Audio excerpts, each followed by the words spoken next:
I don't just give a go ahead when Yeah. she can start. Okay, I can start. You're good to go. Yeah. Yes. Thank you, Vivian, and the others. My name is Christiana Saiti Lowa, Treasurer WFFP, and the Director of the El Molo Forum, Kenya, Lake Turkana, Kenya. So I am here to welcome all of you to this webinar. All participants, WFFP, our friends who are on this call. Welcome all, and our interpreters, I'd like to welcome you very much because we will depend on you. We have about 13 languages to interpret here. And this webinar is going to be recorded. The meeting is recorded. So as we all know from the communications that we had received earlier, this meeting is WFFP meeting on determining Fisher people sovereignty and reclaiming Panama for indigenous fishers and our victories for customary governance.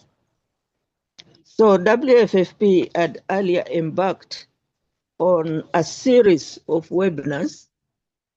There was a 5-week campaign, especially to highlight the work and rights of women in fisheries or fish. And this has also culminated in different meetings, and it has really highlighted the issue of the work that women do, which we all know that women's work was never recognized and was not paid for. So WFFP has also really assisted to ensure that the women's voice is heard, and this has made us also get a recognition as women in fisheries or fisher women, that we have a day that is internationally celebrated called the Fisher Women's Day, the International Fisher Women's Day, which is celebrated on the 5th of November, and it will be celebrated every year. So, and this one also goes on until we also celebrate the International Fisheries Day, that is celebrated by all small-scale fishers and people working with fisher folk and fisher communities. And therefore, this was really a very big achievement for women, for fisher folk women, and for WFFP.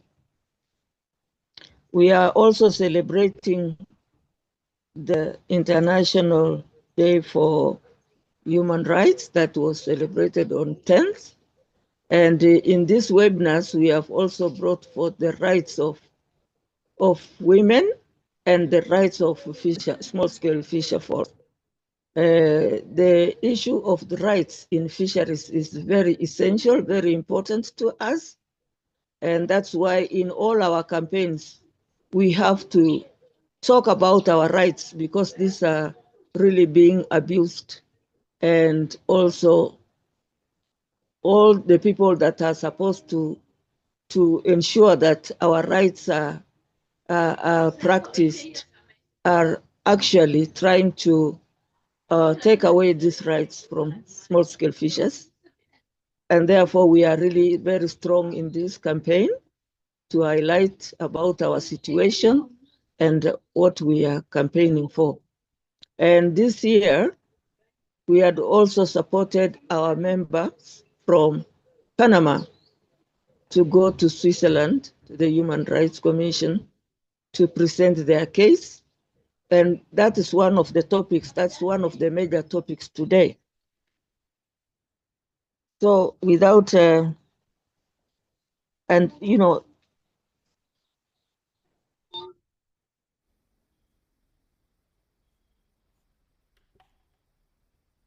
so we had consultations, and the consultations were opened by Dr. Elisa Morguera, the United Nations Special Rapporteur on Climate in partnership with FIAN. That was especially discussed during COP30. The third webinar was co-organized with TNI and brought in the ICRD plus 20 framing, where we collectively began questioning the constructed divide between land and waters in policy, rights, and governance discussions. This is being taken up by many organizations all over the world who are members of the WFFP, including the El Molo Forum. We are very strong in these land and water issues as we are dealing with community land registration of 2016. And we are still struggling with that. And many of our organizations are really in this struggle.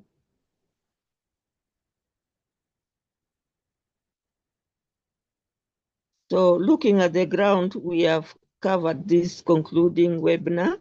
It's not a pause, but a moment to continue confronting the forces threatening our rights, while also celebrating our victories.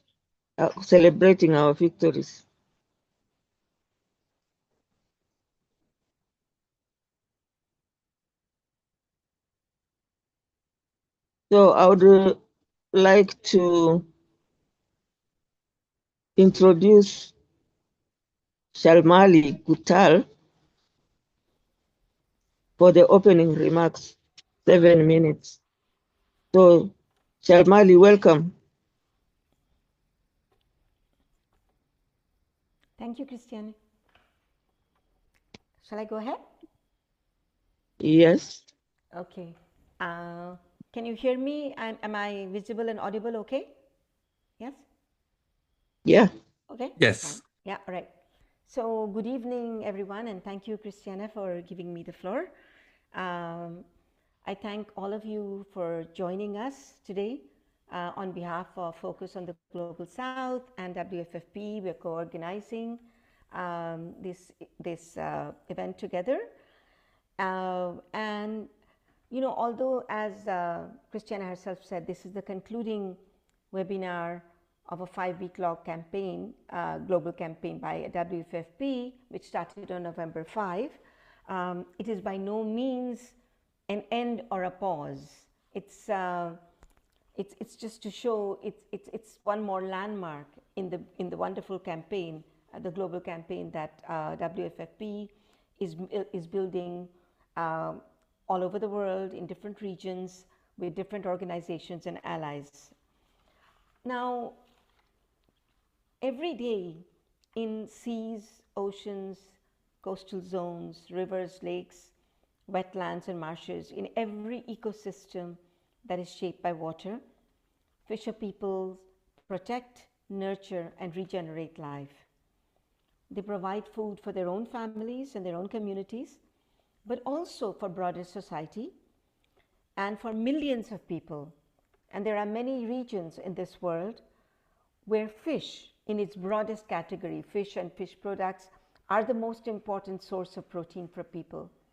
And this is the fish that fisher peoples, those who are represented by WFFP and other small-scale fisher movements, artisanal fisher movements, people of the seas, this is the fish that they are bringing to the tables and to the market. This is not the fish supplied by commercial trawlers and aquaculture businesses. In so many rural areas all over the world, wherever there is water, there are fisher people. And even those who will call themselves peasants or farmers will fish in one way or another.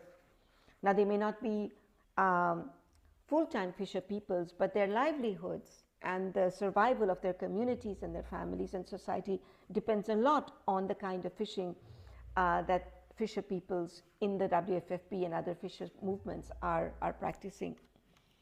So fisher peoples protect biodiversity of flora and fauna in their respective territories. they preserve the integrity of the landscape of their ecosystems and territories so that biodiversity and life can be nurtured and can flourish. They provide employment, they generate incomes, and they are major contributors to local and national economies.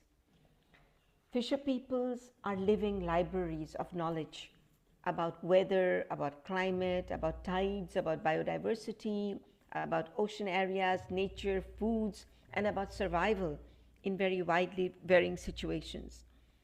But despite all the myriad contributions of fisher peoples all over the world, the rights of fisher peoples in their own territories, in their commons, their rights to livelihoods, and to live in dignity with their own cultures and social ways of life, these rights continue to be precarious. For example, parts of seas, parts of bays, parts of rivers, lakes, they cannot be parceled into small legal titles and given.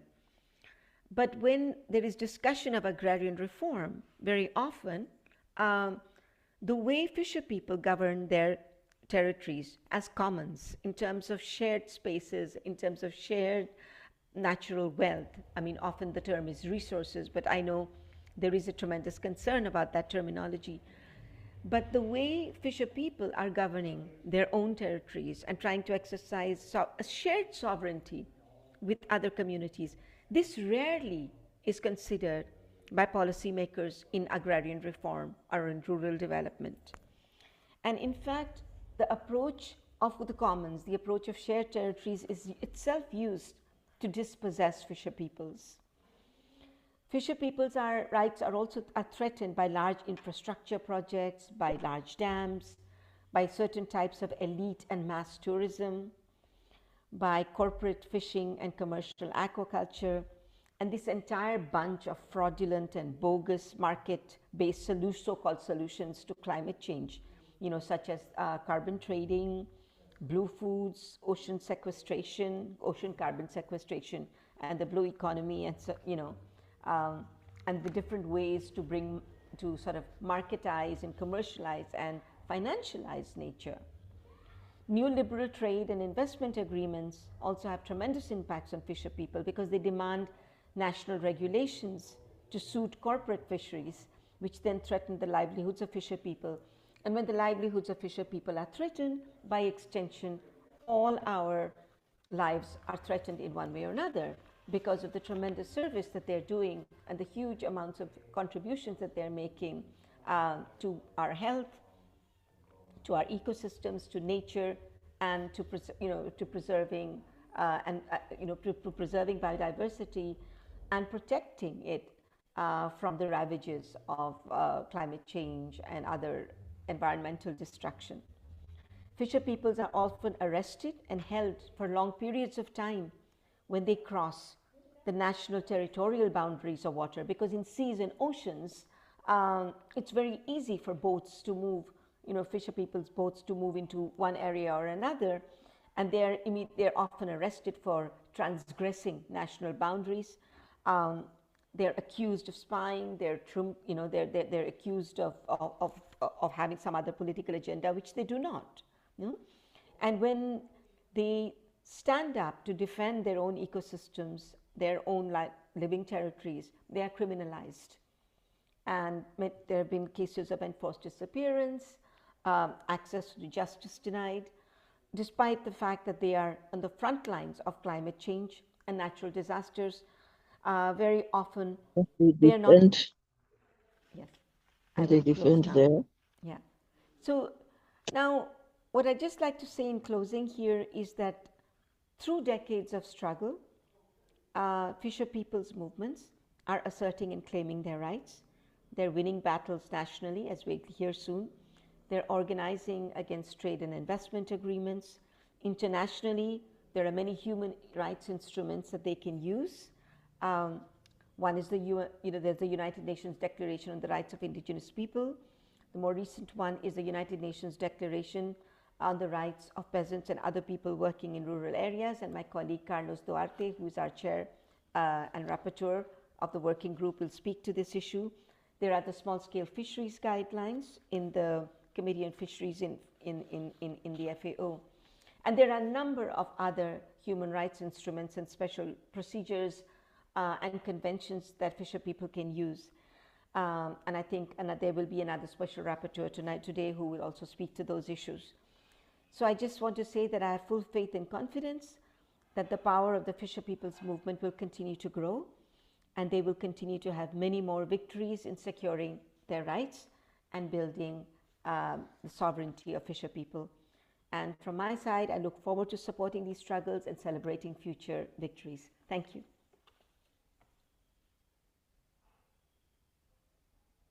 Thank you. Thank you, Shalmali. And now I'm going to introduce the next speakers. And before they speak,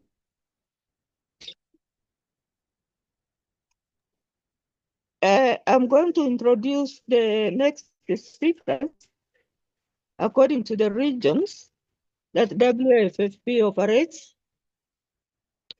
The first one will be Alfonso Simon Raylan from Panama. And then we will have Astrianes Yasmin Santo Baker from Panama. Now, the third one will be Alfonso Simon Raylan and Astrianes Yasmin Santos again from Panama. Fourth will be Melanie Brown from Alaska. The fifth presenter will be Laida from Ecuador. And the sixth one will be Seremos Kamuturaki from Uganda. The seventh one will be Sahad from Palestine. And the eighth one will be Masnua from Indonesia. And therefore, I think those are our 8 speakers.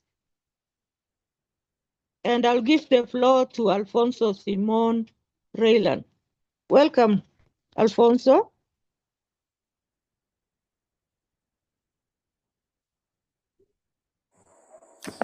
Sí, muchas gracias. Muchas gracias, que Dios bendiga a todos. Estamos presentes por un caso y por una iniciativa. Sobre todo, muchas gracias a todos los del mundo que está presente en este día de hoy. El mundo ya conoce situación que está pasando con los pescadores de Panamá. Perfectamente ya se ha notificado a nivel de diferentes regiones del mundo que Panamá está pasando una situación difícil sobre su trabajo, sobre la pesca y sobre su bienestar en este día de hoy.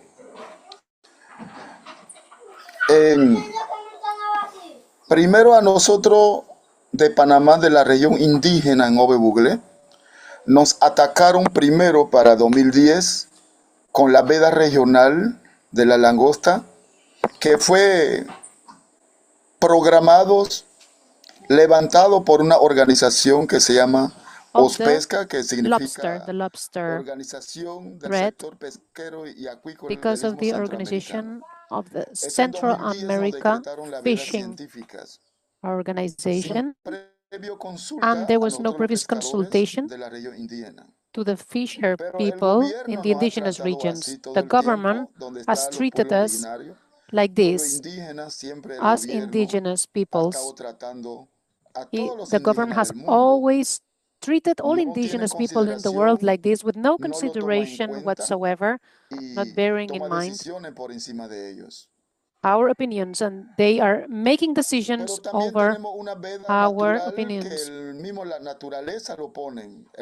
But we also have natural closures, which are tornadoes, storms, bad weather, and these are also obstacles, but they are natural ones.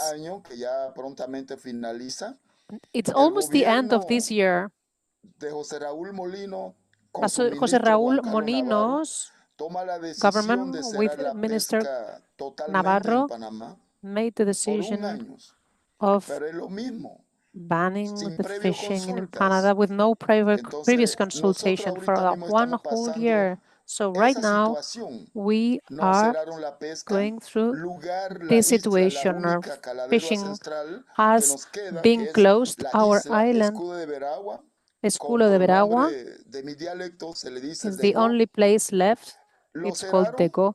It was closed. So we are now organizing a regional congress of the indigenous peoples, but nothing has been resolved or no decisions have been made until now by this Congress. Some commissions were appointed that could go to speak with the governments, but we have achieved we have achieved nothing until now yet. And this month of December is where we need money in order to pay for the graduation, just like in any other country, that teachers need to ask for their children because their children need to do their studies. How can we give an answer to this? How can we respond? This is the situation. The university for their children needs to be paid for, and we do not have money to pay for that. We are in a bad situation. So we don't know what to do. Right now, as you are listening to me now, the government has no response whatsoever for us. They have no solutions for us. The government has no solution for us. Absolutely zero. So we have said to the world, and I have personally sent messages to the world as a member of the World Forum of Fishing People. I have sent messages so that they will see our needs and so that the world will support us in order to rescue our property, our holding for over 120 years. The island of Veraguas has been our own territory. We are not even touching the trees or medicinal plantations. We are caring for them, for it. We're protecting this species. What does the government want this for? They want to sell it or lease it or rent it, as they have done with other islands. The government is taking our rights from us, but then in front of our own eyes, the government is selling this to other people and making it easy for another company coming from a different part of the world to carry out their own activities on that island, while we are left with nothing. This is what governments in the world do. This is what they do against the original indigenous people from all over the world. Every indigenous people in the world is treated like this by the government. We have daily hunger here today, and human being needs to eat 3 times a day, but the fishermen and fisherwomen of our indigenous people are now eating once a day or none. Children are crying because they are hungry. Pregnant women are hungry. They need medical care. The elderly and families are undergoing a great number of problems right now. This is really unfortunate and sad. For us, the indigenous regions of Panama, next year, para entrar el próximo año, 2026, ya para febrero, which is very ya se va a close. necesitar zapatos, útil escolar, utensilios We would escolares, need everything for the útiles school, escolares for en our general. kids to ¿Y be able to go dónde to y school, their cómo shoes, nosotros vamos a school conseguir? material, Porque clothes. ya para Where are we marzo going? How are we going empieza la supposed to pay veda for all of this? simultáneas In de los March, 4 meses this para toda la región de fishing ban Centroamérica. is also Y starting en esos 4 here meses and in nosotros no other regions of recibimos Central ni America, while siquiera we are not even el receiving desperdicio del gobierno. even Ni the siquiera leftovers from the nada government. recibimos Nothing durante esos at all. 4 meses. For these 4 months, Ahora we will be nos cierran receiving las pescas. nothing. No And our sabemos si fishing esto se remediará. is banned. I ¿Cuándo don't se know if there will remediará? be a No remedy for sabemos. this or when. El We don't ministro even llegó a know. nuestro The territorio minister came to our hace 2 territory semanas atrás, 2 weeks ago, pero los comisiones que but están nombrados, los comisiones que están delante the de nosotros, commissions in solamente front se of abrazó, us, solamente sacó como casi the only 10,000 thing they fotos did con el was ministro y no gave some presionó al hugs, took ministro, some es lo que me pictures, tiene but molestos. and our commissioners, Es lo que me tiene they just molesto hugged que them, los took the comisiones 100 pictures no of presionó themselves al with them, but ministro they didn't put para any que pressure on the derogara minister, la resolución, so that los dos the resoluciones, y 2 decisions ellos would no se be atrevió a pedirle que se derogated. liberaran They didn't even las dare áreas, ask el lugar donde them to nosotros liberate those areas, pescamos. the places where we used to fish or Y en where we are esas fishing islas right now. somos de un distrito. We are coming from 3 some districts. corregimientos básicamente They didn't dedica de ask esa him, isla. the Depende minister, de to esa isla. abolish these laws. They didn't Más even de dare to 27 ask him. comunidades Over llega, se 27 centra, se communities concentra are a dedicar affected su actividad en by this esa isla activity. They para are dar la concentrated mejor around that educación a island. su familia, la They are alimentación fishing y to la be able salud. to offer food, Entonces, todo esto está ahorita mismo housing, a cerrados, better life to the prácticamente children. cerrado, Right con now, un this candado y is llaves muy completely closed grandes, with a big a lock fuerza y poder del presidente de la because República de Panamá. of the power Entonces of the nosotros, President of los the pequeños, Republic los of humildes y los pobres Panama. y Us little necesitados, ones or ¿cómo poor vamos a hacer con nuestra ones, alimentación? what are we going to Con do about nuestras our food? What are necesidades, we going to do ¿cómo about our vamos a hacer? needs? Son preguntas que yo These hago are y questions yo that I dejo am esa pregunta para todo el posing, mundo, that I am making porque yo sé que en for otra parte everyone, del mundo because I know in pasan other parts of the situaciones tan world difíciles como exactly esta. the same difficult ¿Y qué situations vamos a are hacer? taking place. So what are El we going to gobierno do? no está The incrementando ningún government is empleo. not El offering gobierno any lo único que employment quiere es alternatives. The only thing that reabrir the la government mina wants is to reopen the por cual mine, nosotros peleamos a hace 1 año, mine 2 años atrás. that we Y were cerrar nuestras fighting áreas para vender a otras over empresas and to close our transnacionales. area so Eso that es lo we que will está sell buscando el the gobierno. territory Y to a la necesidad transnational de company. This nosotros, is what the la government is pobreza de doing. nosotros, What about continua y our precaria. needs? We are living ¿Qué podemos in hacer? precarious Yo conditions. puedo What can we preguntar do? I qué can se ask, puede hacer contra what esto. can we do against this? A veces se dice la realidad Sometimes como que si la ley it de is Dios se está said cumpliendo that sobre the uno. law Porque of esa es God la is promesa. being Los ricos seguirán siendo ricos y accomplished los pobres seguirán over siendo us. pobres. The rich will Como que still fuera una be profecía que rich and the cumple poor sobre will la keep humanidad. being poor, as if this were a prophecy that is being Tenemos accomplished leyes, hay upon leyes, humanity. pero But como there que are esta ley laws. en este día de hoy no nos protege. Why is this law? No nos Why are protege porque these la the laws not demarcación de la protecting us tierra right now? para que sea llamado territorio comarcal fue una The demarcación aprobado con artículos de territory leyes, distribution con was cartas approved magnas, by Carta pero parece que Magnas, big ese no charters funciona este and día de hoy. laws. But why is this not working Mi today? Why mensaje are es they not being claro respected? y directo. I have a Mi clear and mensaje es direct para message, el and my mundo message is que nosotros de acá, the following. Panamá, Here, somos Panama, humanos, somos for the un world, humano más. we Aquí are tenemos human, niños, one more human. mujeres, We have children and ancianos, women, de todos, old people. y estamos padeciendo We are suffering grande necesidad en este día de hoy. a big Así que need muchas gracias, es lo que puedo comentar. Si today. puedo This is seguir all I comentando será wanted más to say, adelante. and if I Muchas want to say gracias. something else, maybe I will do it later. I will do so later. Thank you very much. Thank you, Alfonso. Please, I kindly request all the speakers to keep time. Every speaker is given 8 minutes to make their presentations.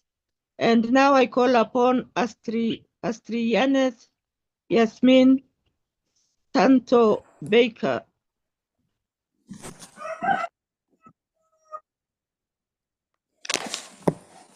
Sí, muy buenos días, compañeros, compañeras, Good morning, amigos, familia, gente de diversas partes del colleagues, mundo. friends, family from Es un different parts of the privilegio de world. It is a acompañarles por privilege vía Zoom. to be here with Mi you nombre on es Zoom. Adriana My Santos. name is Adriana de Soy de Santos. Panamá, de la I región come from Canada, Indigenous. from the indigenous regions. Actualmente cuento con el nombre como Currently, procesadora de comida del I am mar, a processor of the sea la cual community, tiene un significado muy especial which acerca has a del very special proceso de la meaning cabeza de la langosta. in the process Como a of the continuación head estaré of haciendo the un breve lobster. resumen acerca del proceso. I will do a summary of the Donde process. una olla hierve el agua, cuando está súper When the hervida el water agua, is boiling paso a echar and lo it que es has la cabeza boiled de las a lot, langostas, this is where we put the después heads of tapo the lo que es la lobsters olla in. y espero Then we en menos de cover un the pot, minuto y and after less destapo than a la minute, olla I will take the lid off y saco lo que es la the cabeza de pot, las and I will take langostas the lobster heads out. y espero que ella se And enfríe I will y wait después cuando for está bien this broth to go cold. And when fría, it's cooled down, paso a buscar un mazo I que he will hecho a go mano, les doy un golpe leve y con mucho amor y hit cuidado. them with lots of care Porque and la love. idea es solamente sacar The lo que es idea la is carne. only to take the flesh out of the Luego, lobster. cuando ya hay la After cantidad that, suficiente when lo que es there's la carne enough de las langostas, of flesh and meat from the lobsters, ofrezco a la gente de I la offer comunidad the como people a from los the docentes, communities, los the doctores y a teachers, los the doctors, restaurantes. and the restaurants. I offer A través de estos them productos, nosotras como this jóvenes, product. señoras, amas de As casa, young women, young housewives, contamos con un recurso we count quincenalmente with alrededor de reserves, $200, which is about con la cual $200 every solventamos 2 nuestra weeks, with which necesidad we como can la answer our needs, alimentación, such as food, la educación, la education, salud y entre health, otros. among others. Pero los méritos se deben But a los señores, esposos, it jóvenes is que se the dedican a young la caza men de la and langosta husbands who are y a la hunting the pesca, lobsters ya and que fishing gracias the a ello lobster. Thanks to contamos them, con trabajo digno, un we trabajo have esencial. work that is essential and which is a job that Pero, has dignity. pero ha habido alrededor de However, 3 meses donde nuestro buzo in the no ha last podido 3 dedicar su trabajo, lo que es months, la caza our de la divers have not been able to fish porque el any gobierno lobster ha cerrado because el the paraíso government natural has de los buzos, closed the natural lo que es la isla paradise de of Go, divers, which is the Go donde se concentran Island, más de where 27 over comunidades, 27 communities are 3 concentrated, corregimientos y un distrito, 1 district and 3 donde les areas. emigrar a nuestros padres, señores, Our esposos fathers, indígenas en busca de empleo en otras husbands provincias are urgently y in need of finding other jobs in other provinces. vecino país Our Costa brothers, our Rica, neighbors ya que allá se in concentran lo que Costa es las Rica cosechas del café are para cultivating que in sus the coffee hijos e hijas sigan crops. educándose, alimentándose And so y our, para tener una relatives are going there to vida try and find digna, work there to be able to offer a life aunque with dignity contamos to con the cantidades de tierras families, although we have a lot of de land diferentes plantaciones, from pero no different contamos plantations. However, we do not con un mercado have ni grande ni pequeño a big or small para hacerles la venta de market aquel in order producto, to sell our ya que products, vivimos en un área de because we live difícil acceso. in an area which has a difficult access. Hubo un caso similar en un There was tiempo a donde similar nuestros case padres, at a time señores where our indígenas, fathers, salieron desde mothers, su casa dejando hijos e lords, hijas y esposas y migraron en otras spouses provincias en left their busca de spaces and empleo, migrated to other provinces in donde search lastimosamente for perdieron la work. vida Unfortunately, they en un lost their accidente lives de in tránsito. a traffic Es un hecho accident muy lamentable para on nuestros the way, which pueblos was very indígenas, unfortunate for our indigenous people. donde nos viene a la mente What de que comes se to puede mind repetir la misma is that the historia, same story could be ya que repeated no contamos con un because empleo seguro we don't have a y safe nuestro único ingreso era la isla de post, Go, safe gracias a job. la caza The de la Go langosta y la Island was our pesca. only safe source of income thanks to the lobster fishing Como activity. mujer, As a alzo woman, la voz a I nombre am de raising todos my los voice on the name pescadores of y all the pescadoras fishermen and fisher que el women gobierno respete to nuestros say derechos,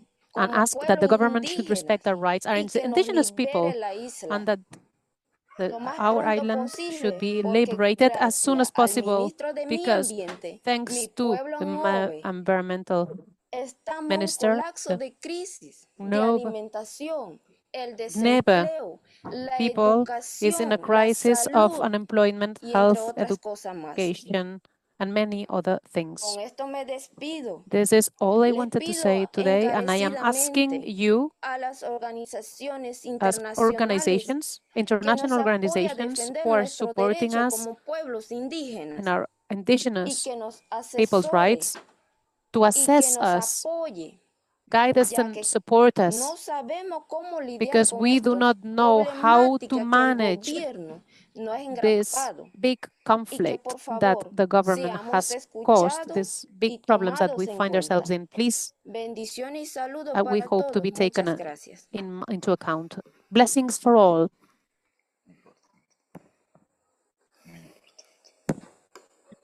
Thank you, Yasmin. Thank you very much for also keeping the time, and thank you mostly for your contribution. I will call upon Alfonso again and Yasmin to continue with their presentations.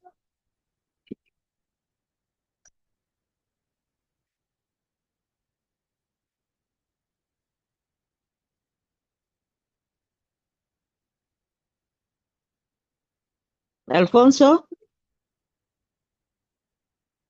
and Yasmin. Yeah. Christiana, you can move to leader. Christiana, we can move to leader now. The Panama friends have concluded. Yeah. Thank you. Okay. So, leader, are you there? Yes, comrade leader is in the meeting. Leader.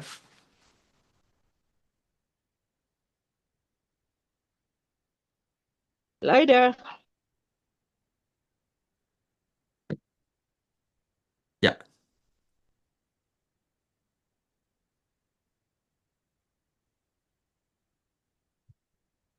The Spanish interpretation, friends, could you just inform leader to shift to the main channel and speak?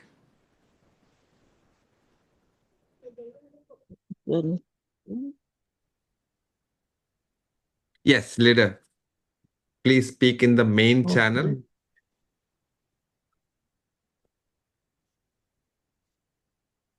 Okay. ¿Está bien? ¿Aló? Is it okay? Can you hear me? Hello? Can you hear me now? Yes. Is this Yes, okay? leader, we can hear you. Yeah, please go ahead. Un momento, que estoy en dificultad técnica. A ver. Sorry. Just a second. Good morning, everyone. Good morning and greetings from the maternity of the mangroves and the reefs. Here we are to continue in the struggle of the peoples. I have been told that I need to talk about food sovereignty and our sea ecosystems. I wanted to start by saying that this ecosystem where I'm living, where I was born, where I was raised, called mangroves, which is a mangrove ecosystem, has been dismantled. It has been destroyed, mainly by the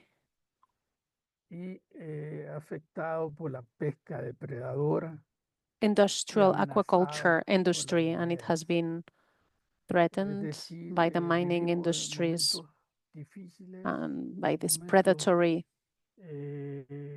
companies. We're living difficult times of crisis, which are keeping us in a state of alert, which is trying to gain strength and momentum in order to be able to face these multinational, these corporations that, as it happens with our other sisters and brothers in Panama, are displacing our populations and are hoarding and grabbing our sea and land resources, and these are our livelihoods are being under threat. We are living moments of strong crisis. Social movements find it difficult to come together to recover in order to face this monster. However, we need to continue walking this path. We need to keep on defending our resources. We all know, and it is important for us to say in this last Zoom webinar,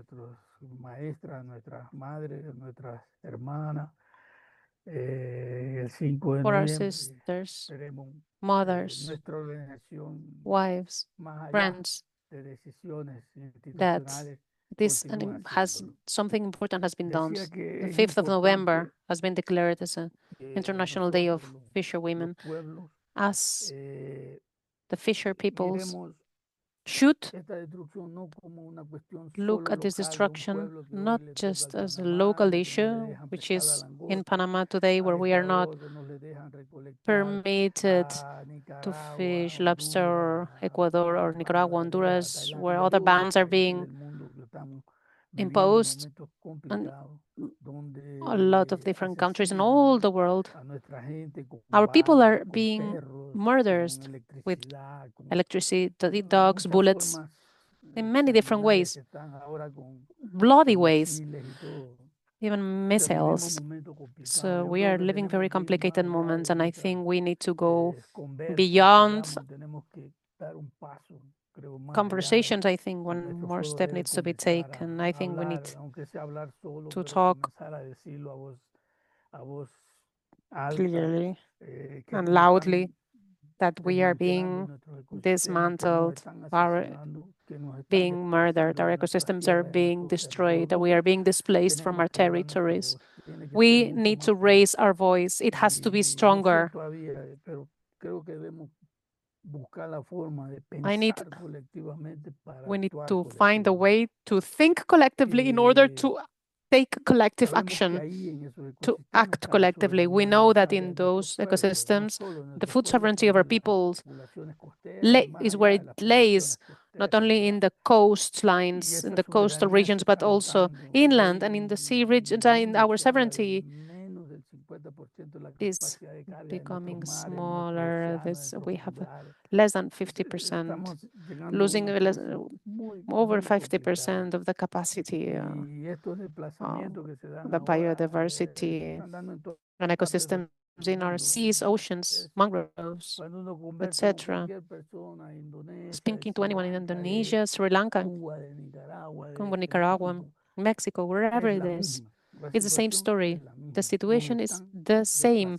We are being displaced, we're being destroyed. So we must reflect in front of the situation. How do we get together? We mustn't fight each other. We must fight the bigger monsters. We need to reach agreements. For me, this is what it is. This is what this is about. We all know what the problem is. We all know what this is about, but what to do to avoid this from happening, or at least to make it smaller, so to diminish its threat. I'm not sure we can reach international agreements, official agreements, but we have no other way. We have no other exit. We need to fight for an agreement. We had to, and these are the most complicated territories because the criminal economies existing in our peoples are containing us. But there is also a green and blue economy that is just succeeded, and it's going beyond. And it's telling us, don't look at the deforestations and the green and the environmental crisis. They want to take us to things that are distracting and that are they don't want to let us think individually. So this is why we need to act in a different way. I still think that we need to see how we do things. What's happening in Panama is a clear example. Our colleagues are doing congresses, and yes, the ministers go see them, but nothing happens and nothing changes. They take pictures with them. They just told us now. Food is taken away from their peoples and no one will say anything. And the United Nations are paralyzed. What's happening in Palestine? There's no reaction in the United Nations anymore. There's no drastic reaction to stop the massacre happening there. There's genuine massacres. Just absolutely. And to sum up, I'm calling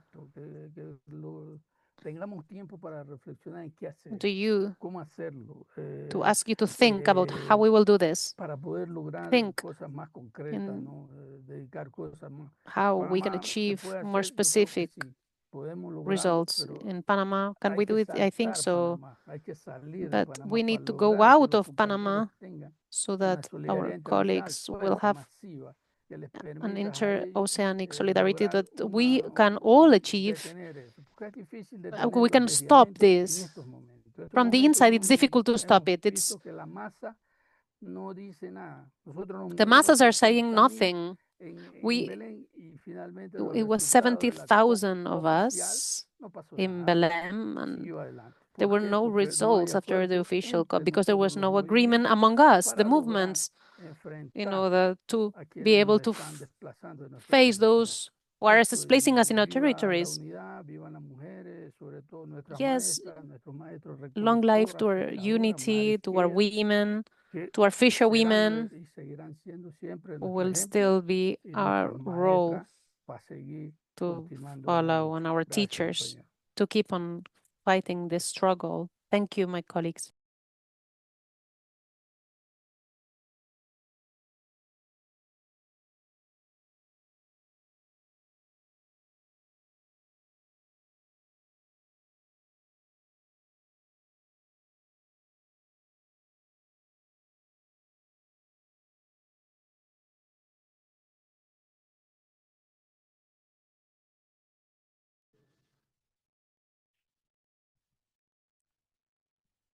Ksenia, you're on mute.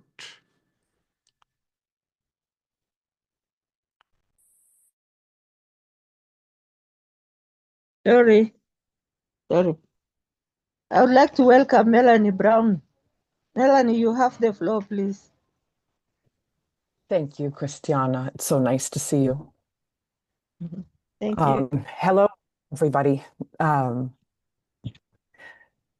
It's very early where I'm at, but it's heartening to hear all the similar struggles, because to me it represents that we will know how to come together when we find the right times to do the work that is necessary for us to do together. So when it comes to Indigenous fishing rights in Alaska, our rights are not really recognized specifically. So as Indigenous people, it requires us to assert our own rights and to practice our own traditions outside of what is defined as personal use fishing. If you're fishing outside of the sport fishing realms or the commercial fishing realms, I myself, I do participate in a commercial fishery that has a robust salmon run, and Indigenous people are able to practice their fishing rights without any restriction, because sockeye salmon, they are one of 5 Pacific salmon that are returning in great numbers, and that's because they swim along the surface, and so they are not impacted by industrial fishing vessels that impact the pelagic in the bottom columns of the water. Unfortunately, there are other great river arteries of our state that have been their salmon returns have been devastated because of industrial fishing that is throwing the ocean space completely out of balance. And there's a huge disconnect when it comes to land-based regulatory systems that are governed by the state of Alaska, and then in the ocean space, they're under the auspices of federal regulatory bodies, and the two don't seem to communicate in any way, shape, or form.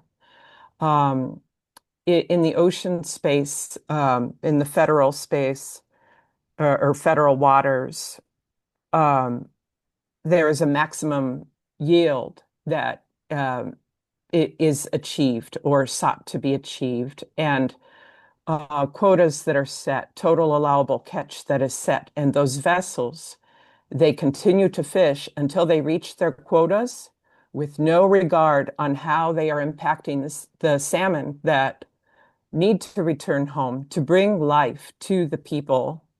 In Alaska, salmon is life. Salmon are viewed as life-giving forces and beings, and the people eagerly await their return. And the regulatory bodies don't seem to understand that the land and the sea are connected, even though the salmon remind us all the time when they return to they go to the sea to live their lives and fill their bodies with nutrients so that they can return to the land that they were reared in and bring that life back to the people. And when the people don't get to participate in their fisheries on the Yukon and the Kuskokwim rivers in their traditional and customary ways, so much is lost. Think of the knowledge transmission, and equate that to if schools were completely lost and no more education could be provided, that knowledge is no longer being transmitted from generation to generation. There's a spiritual aspect too. Think about if there were no more churches, no way to practice one's religion. In a way, salmon bring that to the people. And when people are not able to participate in their traditions, their religion is essentially lost. And then there's the art. There's the art of cutting the fish and preparing the fish in traditional ways and preserving them so that there will be food for the winter. So these are the things that are being lost. There are also other pressures that the people are feeling, even though in the fishery that I participate in, where my mother is from, in Bristol Bay, I fish on the Naknek River. The village of Naknek is named for the river. We have lived under the threat of the proposed Pebble mine, which would that mine would sit at the headwaters of the 2 most productive river systems in Bristol Bay, and we've been fighting to keep that mine out for some time. And our own governor has filed a lawsuit against the people who have been fighting to keep this mine from being built so that we can continue to have our relationship with salmon in Bristol Bay. He doesn't even hide the fact that he's he's in support of multinational corporations coming in to basically rape our land and eliminate these productive natural sources of life, our rivers of life. So that's a threat. And then at the federal level, our president has enacted Fast 41 permitting, which accelerates the permitting that allows for mega projects to be permitted and built. And then land use definitions that in public lands that are meant for people to access for hunting, fishing, and gathering to feed themselves. The lands that have been previously been open so that people off of the road systems can go to the store outside their door instead of going to the grocery store, because there aren't any in rural areas. Those lands are being redefined from public use to mineral entry, which restricts people's access to those areas where they would normally go to seek their food, and allows for oil and gas exploration and permitting to happen, and for mine permits to be issued to multinational corporations. These are the threats that we're living under, but there are many good people who are fighting the good fight and working towards co-management with these regulatory bodies, and really trying to put the vision, to name the vision and live the dream that we would all like to see in it come to life, so that all people can live and have a relationship with the lands that feed them.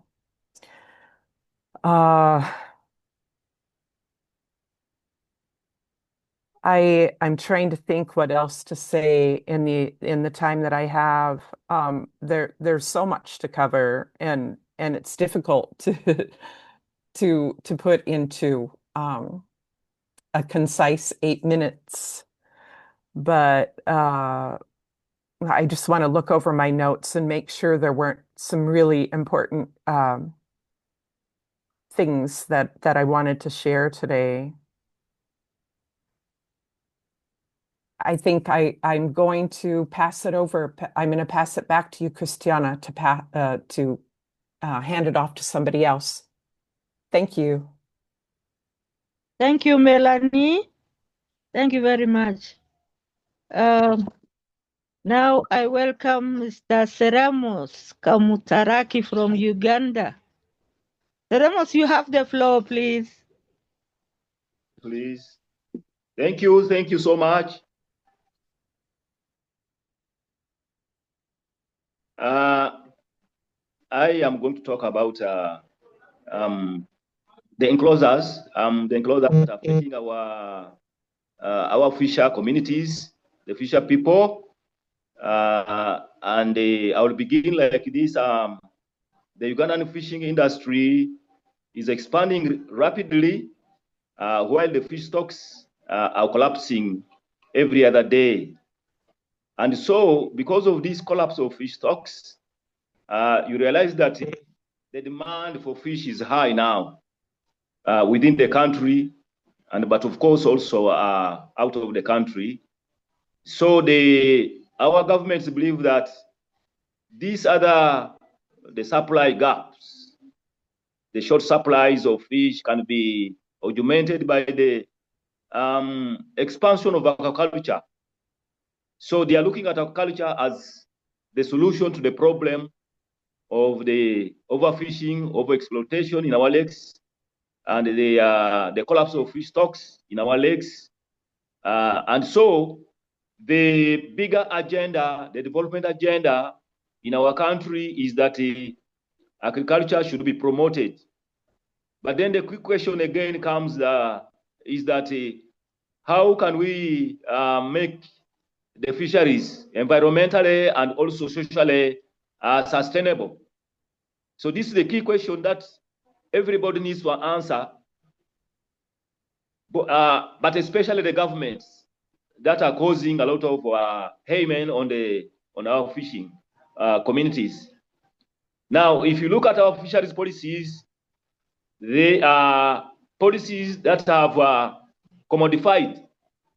They have actually commoditized the common fish stocks that we have in our freshwater lakes, inland lakes, and by doing that, this has fueled overfishing, but has also increased that artificial farming of fish, and this is to make up for the consequent shortfall in the capture fisheries, the world capture fisheries. And so the results of all this, you will see our people really suffering from the push to increase profits. Basically, all the fishing, all the agriculture is about profit making, not about feeding the people in the country, but also outside the country. And so the drive for profit is the one which is killing us, we in the fishing communities. And so the plight of our fisher folk, because of these other post-colonial policies, is actually contributing to so many social and environmental calamities in our countries and so forth. So, given that I'm supposed to discuss about the enclosures, there are 3 types of enclosures that I've tried to highlight here. One of the enclosures is being brought about by the development aggression. The development aggression in our countries is on the high gear. Then the second one is aquaculture expansion and intensification. The third one is biodiversity or nature conservation. And then I will go straight to the development aggression as an enclosure agenda. You realize that we have a lot of tourism development projects now in our country, of ventures. And all these are along the lakes, our lake shorelines and riverine, the banks and so forth, both on land but also inside our lakes. And so the hotel owners, they are grabbing land from who have settled there for generation in a pretext that they want land to develop. So they are using the development fragment to agenda to grab people's land, the fishing communities' land where they have settled for generation and generation, where they have fished from those fishing grounds, from the water areas for decades. And so you will realize that this tourism, they are actually carving out the water areas because they want to protect the wild animals within those waters for tourism attraction and so forth. And so they are expanding their boundaries to where the fishers have been fishing all the time. And so this one is impacting so much on the fishing communities by displacing them, by denying them access to their historical fishing grounds, but also denying them also the fish they're supposed to eat. Another serious issue that has happened in the last 5 years is the discovery of oil and gas along the Lake Albert region. This one has devastating effects on the fishing communities so much and other rural communities. There are huge companies, large corporations, international corporations like Total, these are the French, and also CNOOC. These are the Chinese that have taken up ventures. They are exploiting the oil from near adjacent lakes and also in the lakes. So these ones have displaced our fishing communities where they used to settle. And for example, myself, I'm one of those who have been affected. My family, our family land, which our grandfathers left behind for us to settle in. Some of the land has been carved off for the oil use, and the landing site, which is just along our land, has been also taken. So these are some of the issues that are affecting us in Uganda, in as far as development aggression is concerned, by carving land and taking it over for use, making their own pits. In fact, most of these developments are used as an excuse to remove fisherfolk from their historical settlements and fishing grounds to make way for their private sector interests. And so these are some of the issues. Now, when it comes to aquaculture, expansion and the intensification, this is another area where there are a lot of enclosures. Increased aquaculture production has of recently been introduced throughout Uganda, but especially on Lake Victoria, Lake Albert, and Lake Kyoga, through privatization, export-oriented policies, which they are pushing for to be able to increase production, but also to export all the fish that they are producing. And the other reforms which further marginalize our communities and other poor rural dwellers. So in Uganda, the enclosure has followed the aquaculture boom. There's actually a real aquaculture boom now in Uganda. I remember I shared with you some of the information, and the development of intensive fisheries in the earthen ponds, pond culture. So this one, there are huge commercial fish ponds on land, but also huge cage fish farms on the lakes. And so these ones have really displaced us, where we used to fish, where our fathers used to fish, our grandfathers used to fish, where we've also fished. So they have already ring-fenced them for aquaculture expansion. And so these have become no-go areas for fishers, and yet these ones used to be really our true fishing grounds, where we used to go and easily catch the fish, come back and enjoy the fish. But now it is a dream, it is a gone case. And when you go there, you want to access, you are arrested and maybe even beaten. So those are some of the issues that we are facing in Uganda. And these are being directly funded by FAO, these programs and these ventures, World Bank, European Union, Danida, GIZ, and many commercial banks that are offering loans, like the commercial banks, to these aquaculture operators in our country. So the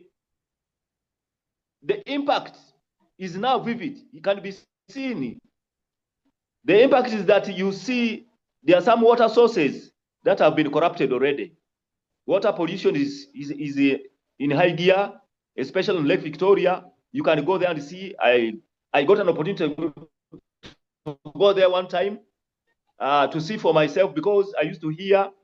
I took time to go and see what's happening, and I saw a lot that shocked me.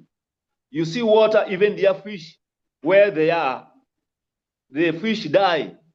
When you see the fish in those cages also dying because of the chemicals, because of the pollution from the chemicals, that antibiotics that they use, you really wonder what our governments are doing. So these are some of the issues that are happening from the aquaculture expansion and intensification ventures. The other third one is by diversity conservation programs.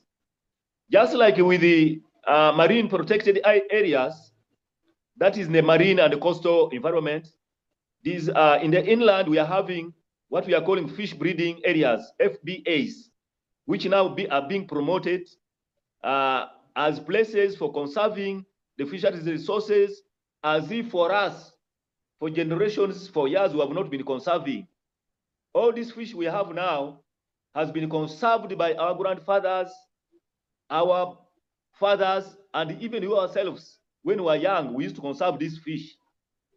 But now they think they have more or better approaches of conserving the fish by earmarking, by carving off some places of the lakes, carving them off to be protected areas, no areas.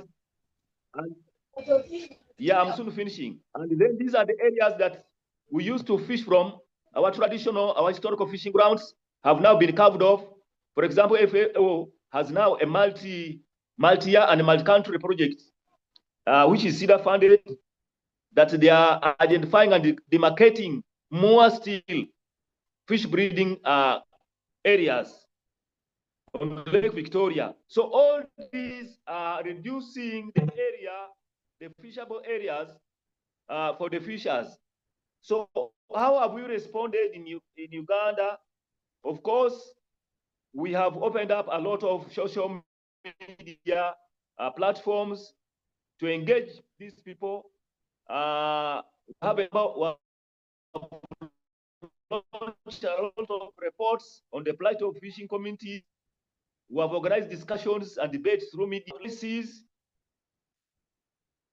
We have also built alliances with the other people that can help us, like the international NGOs, the local ones also, those are working on human rights. I know we have not made much stride yet, but we are there. We shall reach there.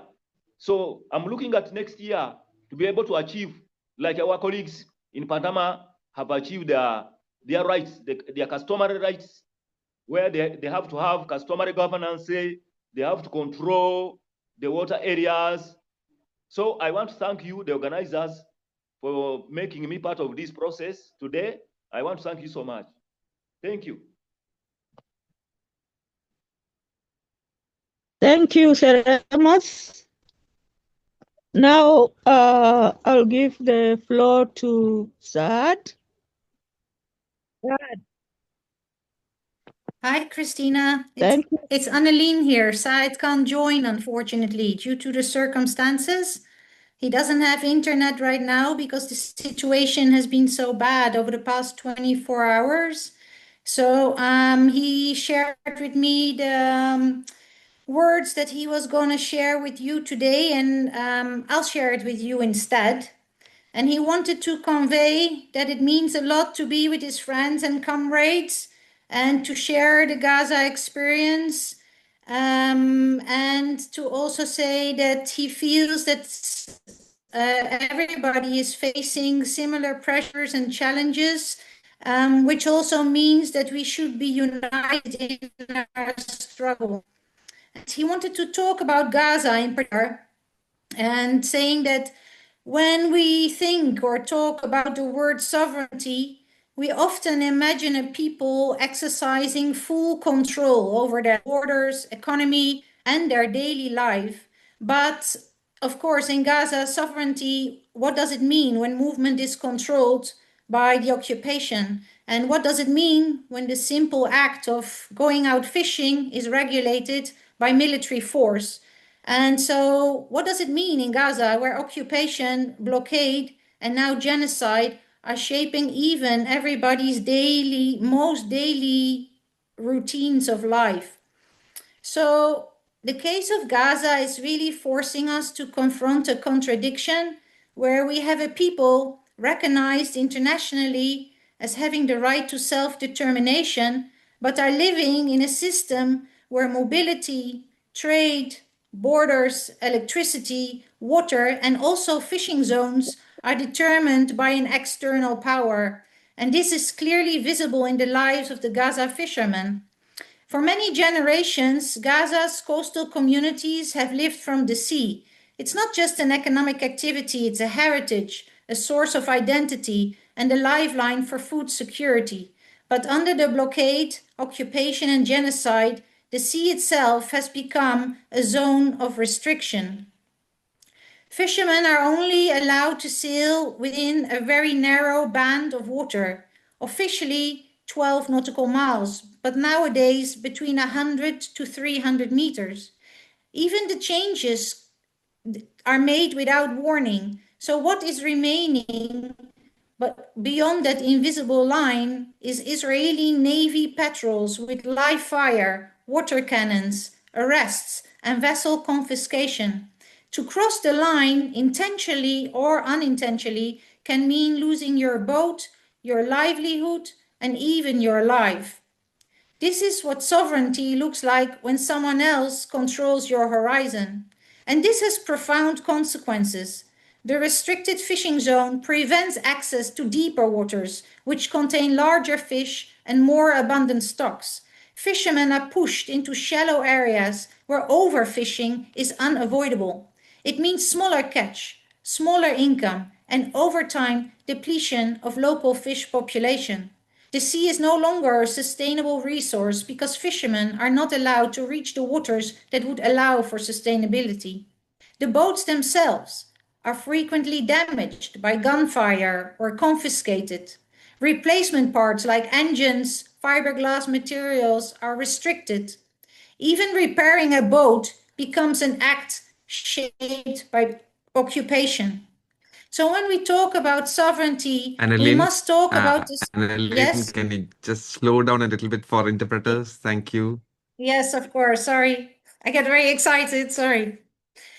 So when we talk about sovereignty, we must talk about the sovereignty of everyday life over one's work, one's movement, one's access to natural resources. For Gaza's fishermen, these forms of sovereignty are denied on a daily basis. Yet people do not simply sit back. They resist. Resistance in this context does not always take the form of political statements or dramatic acts. Often it's quiet, persistent, and rooted in the determination to live. For Gaza's fishermen, resistance begins with the decision to go out to sea at all. Fishermen also organize collectively.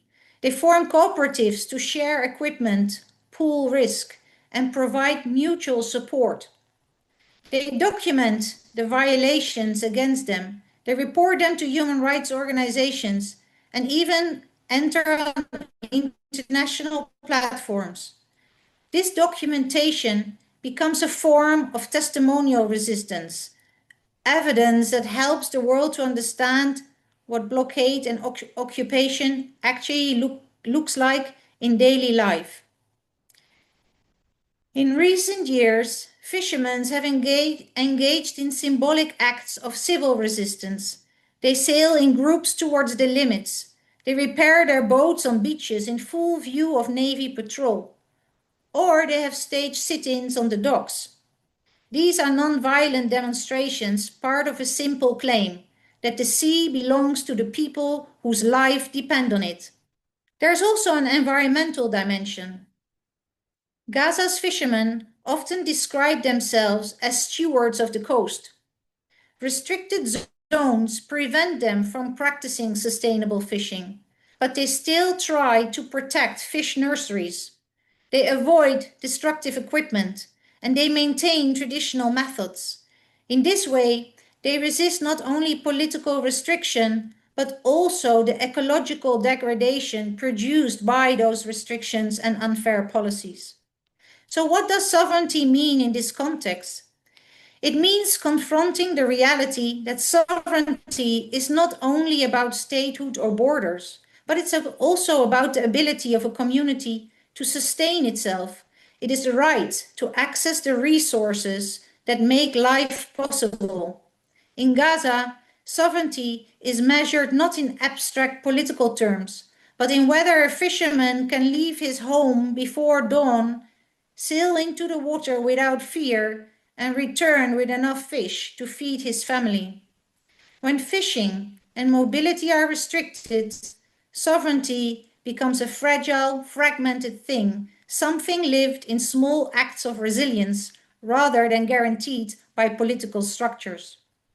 But sovereignty also becomes a claim expressed in every act, every repaired net, every boat pushed into the waves despite the risks. Gaza fishermen make that claim daily. Their persistence is a reminder that sovereignty cannot be fully extinguished by force. It continues to surface in the will of people to work, to move, and to live with dignity, even under the direst of conditions. In Gaza, sovereignty is not the freedom to do whatever one wants.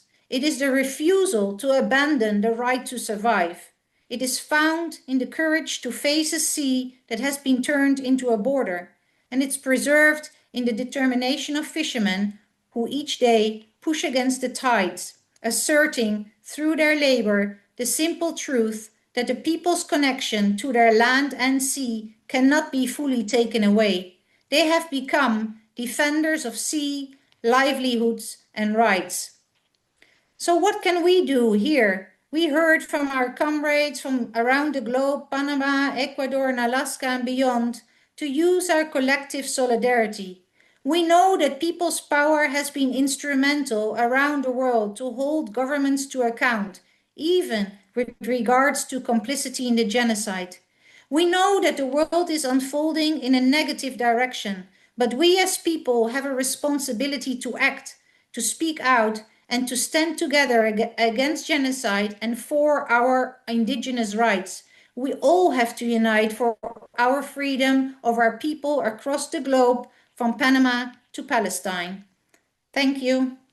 I think I leave it here now.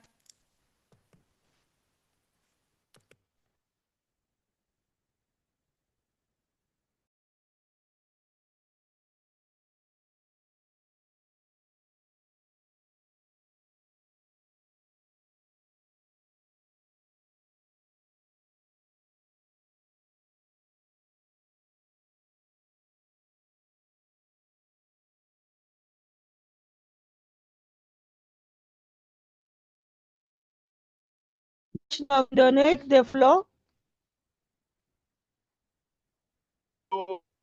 Ya, selamat malam teman-teman. Christiana, terima kasih. Senang sekali malam ini bertemu dengan teman-teman semua. Saya Mas Noah dari Persaudaraan Perempuan Nelayan Indonesia yang kami bersolidaritas untuk masyarakat adat yang ada di Panama. Apa yang dirasakan oleh kawan-kawan Panama ini menjadi momen penting untuk kita membangun solidaritas di tingkat global melalui WFFP. Nah, yang mau kami sampaikan, kabar dari Indonesia, perjuangan nelayan, perempuan nelayan di Indonesia hari ini sedang memperjuangkan melawan perampasan ruang dari ancaman proyek-proyek strategis nasional, seperti tambang, reklamasi, ancaman ekonomi biru, dan lain sebagainya. Kemarin WFFP Asia Pasifik And recently, the WFFP Asia Pacific just had an event or meeting in Surabaya, Indonesia from 4 to 7 December. There are our comrades from Indonesia, Philippines, India, Thailand, Pakistan, and other comrades also have the same cases. In all regions in Asia Pacific, they face the same cases. It's a threat to space, living space grabbing, reclamations, and many more. And extractive development, it becomes a false solutions coming from the government that is more supporting a mega project coming from the capitalism, the interests of elites, without thinking the impact that is felt by the community. What is happening now? Many of our comrades, our environmental activists in Indonesia, many of them are getting criminalized, getting arrested by the penegak hukum state yang and dimana by the law sebetulnya enforcement, teman-teman tahu where dalam undang-undang actually we know perlindungan in hak asasi our manusia, pejuang lingkungan regulations itu of adalah rights pejuang hak protections, asasi manusia yang seharusnya activists mendapatkan is perlindungan. should Namun get yang terjadi saat protections. ini di But berbagai negara however, termasuk di the Indonesia, reality negara in sendiri yang Indonesia menjadi and pelaku all the pelanggaran hak country, asasi manusia the tersebut. state itself Nah, is untuk the one menegaskan kami who sebagai violate gerakan the rights. komunitas atau gerakan So to perempuan say that nelayan di we as a Indonesia, movement bagaimana of kami fisherwomen in mengelola atau Indonesia, wilayah kami how di we manage our pesisir-pesisir di pulau-pulau region in kecil, a kami coastal memimpin and small island. memimpin We komunitas perempuan lead the nelayan akar community, rumput the fisherwoman dengan community tetap tidak diam, in kita grassroots tetap level. melawan We dengan cara are advokasi kami fighting by our berbagai own upaya hukum, advocacy meskipun system, kadang even kami though melalui jalur hukum negara we are kami using the state kalah, law, namun kami bisa menang kalau melalui but hukum we adat. Kami still bisa lose. melakukan apapun But we're hukum still adat yang fighting, memang so we bisa can mengusir fight perusahaan-perusahaan them yang with merusak kehidupan our kami. local Nah, yang kami regulations. lakukan untuk beradaptasi di What we krisis do iklim to adapt yang semakin in parah the yang climate terdampak crisis that has been pembangunan worsened by bukan the karena alam extractive saja, development, kami juga melakukan we are readaptasi, doing adaptations, pengorganisasian, kelompok-kelompok perempuan organization akar rumput to make small groups juga of di women in a pesisir di Indonesia, grassroots community in melakukan all coastal pendidikan area in untuk Indonesia, membangun have some kapasitas, education, juga capacity membangun buildings, and kooperasi, we also build mengolah produk cooperatives. perikanan, juga memastikan We adanya process kesetaraan our gender food untuk products, produk make sure perikanan mangrove itu gender sebagai equality, kedaulatan atau ketahanan and pangan kami yang kami also raihkan juga. we make sure our Kami mangrove juga as our melakukan food sovereignty, aksi-aksi and we selain also do some kami melakukan actions aksi and di jalan, demonstrations aksi di where we do it in kantor-kantor the pemerintah, road, kami juga melakukan aksi in dengan cara kami the sendiri. office Misalkan of the kami di Demak, agency Jawa or Tengah kemarin government. kita For melakukan example, in aksi Demak Central parade 16 Java, perahu we perempuan do nelayan di tengah actions, laut. Kami 16 boat of menyiarkan fisherwomen hak-hak in the kami, middle of kami the sea menuntut to tanggung jawab voice pemerintah our di rights. tengah We laut demand the dengan responsibility melakukan of narasi, government in the media, dan middle of lain the sebagainya sea sebagai bentuk alat to kampanye do a kami, media termasuk di advocacy as Surabaya our campaign juga tools. masyarakatnya menolak And in reklamasi, Surabaya, they salah are satunya also Pulau against the Pari. Kemarin kawan-kawan reclamations. WFFP juga One of sampai di them in Pulau Pari Pari. Island. Our Kawan-kawan di Pulau comrades Pari from juga terus WFFP melawan already dengan cara visited us menanam, in merawat Pari Island, pohonnya, dan lain where they sebagainya. Itu fight yang by ada di they are kami. planting many Terus kami terus mangroves and menyuarakan keep hak-hak fighting. And kami we dan also menuntut keep negara voicing untuk our bertanggung rights and jawab demand dengan the state kerusakan yang sudah to diperbuat responsible di for all laut, the di darat yang destruction that memang has been berdampak done kepada kami. in the Karena sea and memang in the laut dan land that has pesisir adalah impacted us, kehidupan because hak the sea adat and the kami coastal yang is miliki. our Saat negara tidak indigenous hadir di right, tengah where the penderitaan state akibat is dampak krisis not iklim, contohnya di tempat kami there di for Jawa Tengah, us banyak for desa-desa the climate pesisir yang crisis. tenggelam There's so akibat many abrasi, village banjir rob, that atau is kerusakan submerged because the akibat rock pembangunan SPBU flooding itu. and Kami also the extractive melakukan development. adaptasi dengan terus We are bergotong doing royong, adaptations swadaya, by bareng, membangun akses jalan, cooperation with jembatan each kayu di other, di kampung road Tenggelam. access, Kami and melakukan also aksi rakyat bantu rakyat, we are doing solidaritas our kemanusiaan, community dan kami juga solidarity. And baru saja bulan ini kami juga we memberikan recently, pelatihan this month, we penerapan gave panen them surya kepada training warga how to yang use terisolir di tengah laut sendiri, yang mereka terus beradaptasi, solar yang system selama so ini that they can tidak adapt, memiliki akses because pendapat dari for a PLN. long Upaya-upaya time now itu sebetulnya our comrade kami doesn't have lakukan untuk sebagai electricity, bentuk so this is pengawalan kami our terhadap negara yang saat effort. ini sedang absen So atau tidak as hadir an di tengah fight act penderitaan masyarakat yang to sebetulnya fight the pelakunya ya country, negara itu because the sendiri country yang has been merusak kehidupan absent kami. Namun kami to tidak pernah menyerah, fulfill kami terus our rights. berjuang And but di we tingkat are lokal, nasional, never internasional, feel apalagi low. kami sekarang We punya keep WFFP yang keep fighting semakin in the berlangsung dan national berorganisasi level, and dunia. now we have Jadi WFFPs to panjang umur support us perjuangan and our comrades kawan-kawan from all semua. of the Terima world. kasih. And long live our struggle. Thank you so much. Hey, thank you so much, Mas Nur. Thank you so much for your time and for your contribution. I think it's my turn now to summarize what the 8 speakers have brought forth. And what came out, or what I've really, or what stood out, is that we have similar struggles from all over. No, like not only one region, but different regions have similar struggles. So another thing that came out is that we need to have solidarity and amplify our voices more and take collective action, because there is a feeling that we have been talking a lot and there is no action, no results. We have even heard from the group that, like for example, leader who was representing us at COP30 in Belém, that the movements themselves could not come, that is really taking us back instead of moving forward. So there is need for us to come together collectively so that we can move forward with our struggles. And somebody also said that, I think it was later again, who mentioned that trying to handle these problems or struggles or handling governments and the multinationals at the local level is not enough. We need to move forth, go to where decisions are made, to make our voice, and to use his words, speak louder or take more actions. Say, for instance, UN headquarters,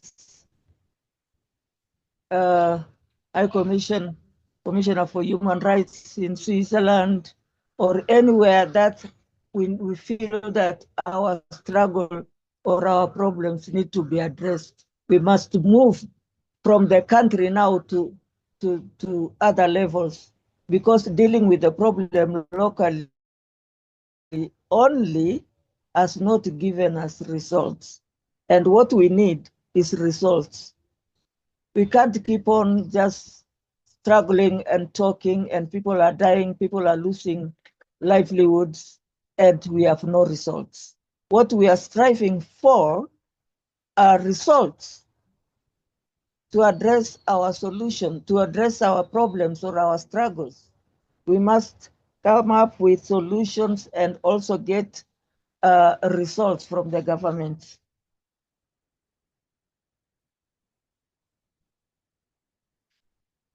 And somebody also suggested that there is need to come up with different approaches in dealing with the government and the United Nations and the multinationals.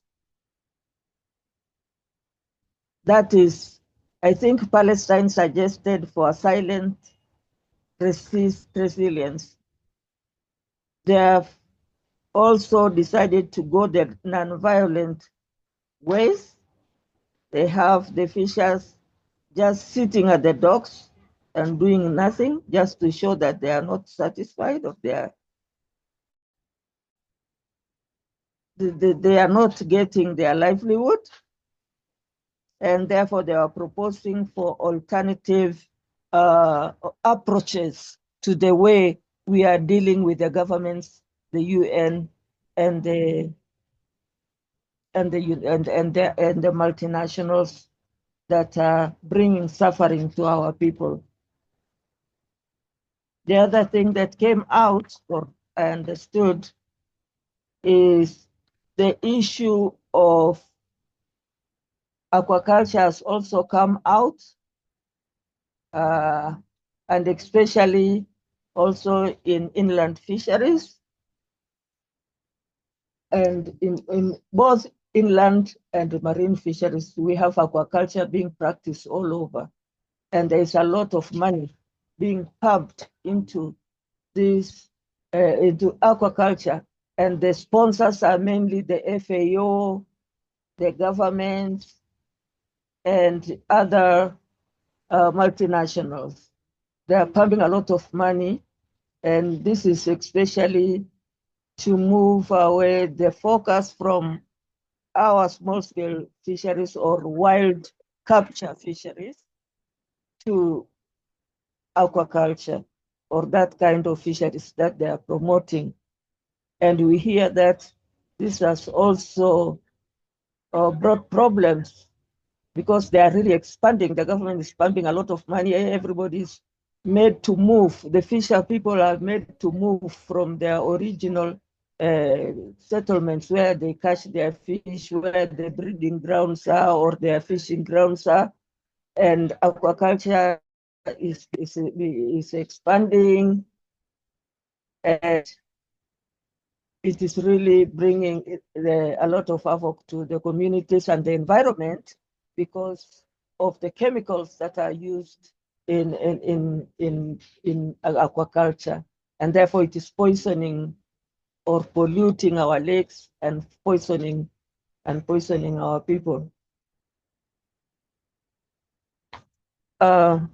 I think I better move to where there is light.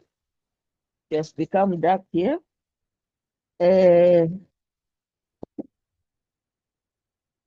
Yes,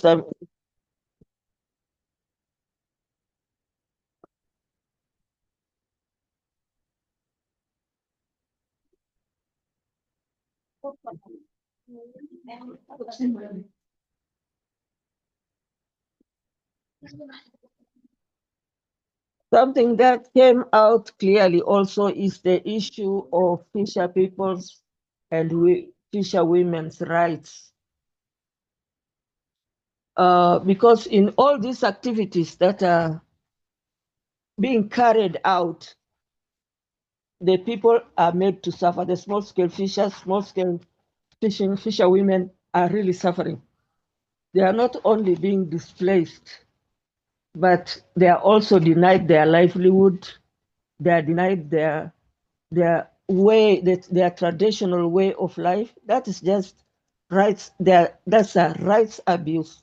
And the people who are perpetrating this know that they are abusing our rights, and nothing is being done by the government or by the United Nations to save small-scale fishers, indigenous peoples, small-scale fisher women. So this is really very big because we are losing our lands, we are losing our livelihoods, we are losing our way of life, and the children are also suffering because in areas such as Panama, Palestine, the children are not accessing education because their parents have been denied their source of livelihood. We also heard that it is very dangerous to go to some areas and people are killed. One major thing again that came out is the issue of criminalization. The issue of criminalization is very evident. It's very evident everywhere because when people are arrested and beaten and jailed, that is criminalizing their livelihood, is criminalizing their lives, is criminalizing their activities, is criminalizing their causes. So far, that's what I was able to gather from those who have spoken. Sorry if I have forgotten to mention something. I have quite some notes here, but I've just tried to summarize into a few things that I felt are very, very, very key in these discussions. So from there,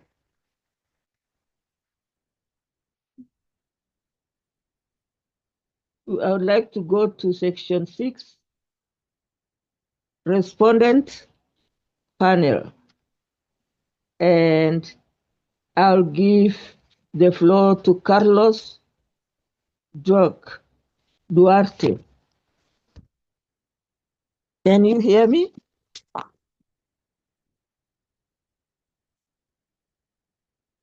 Oi, mama yangu, kitu imesimika kitambo, imeenda.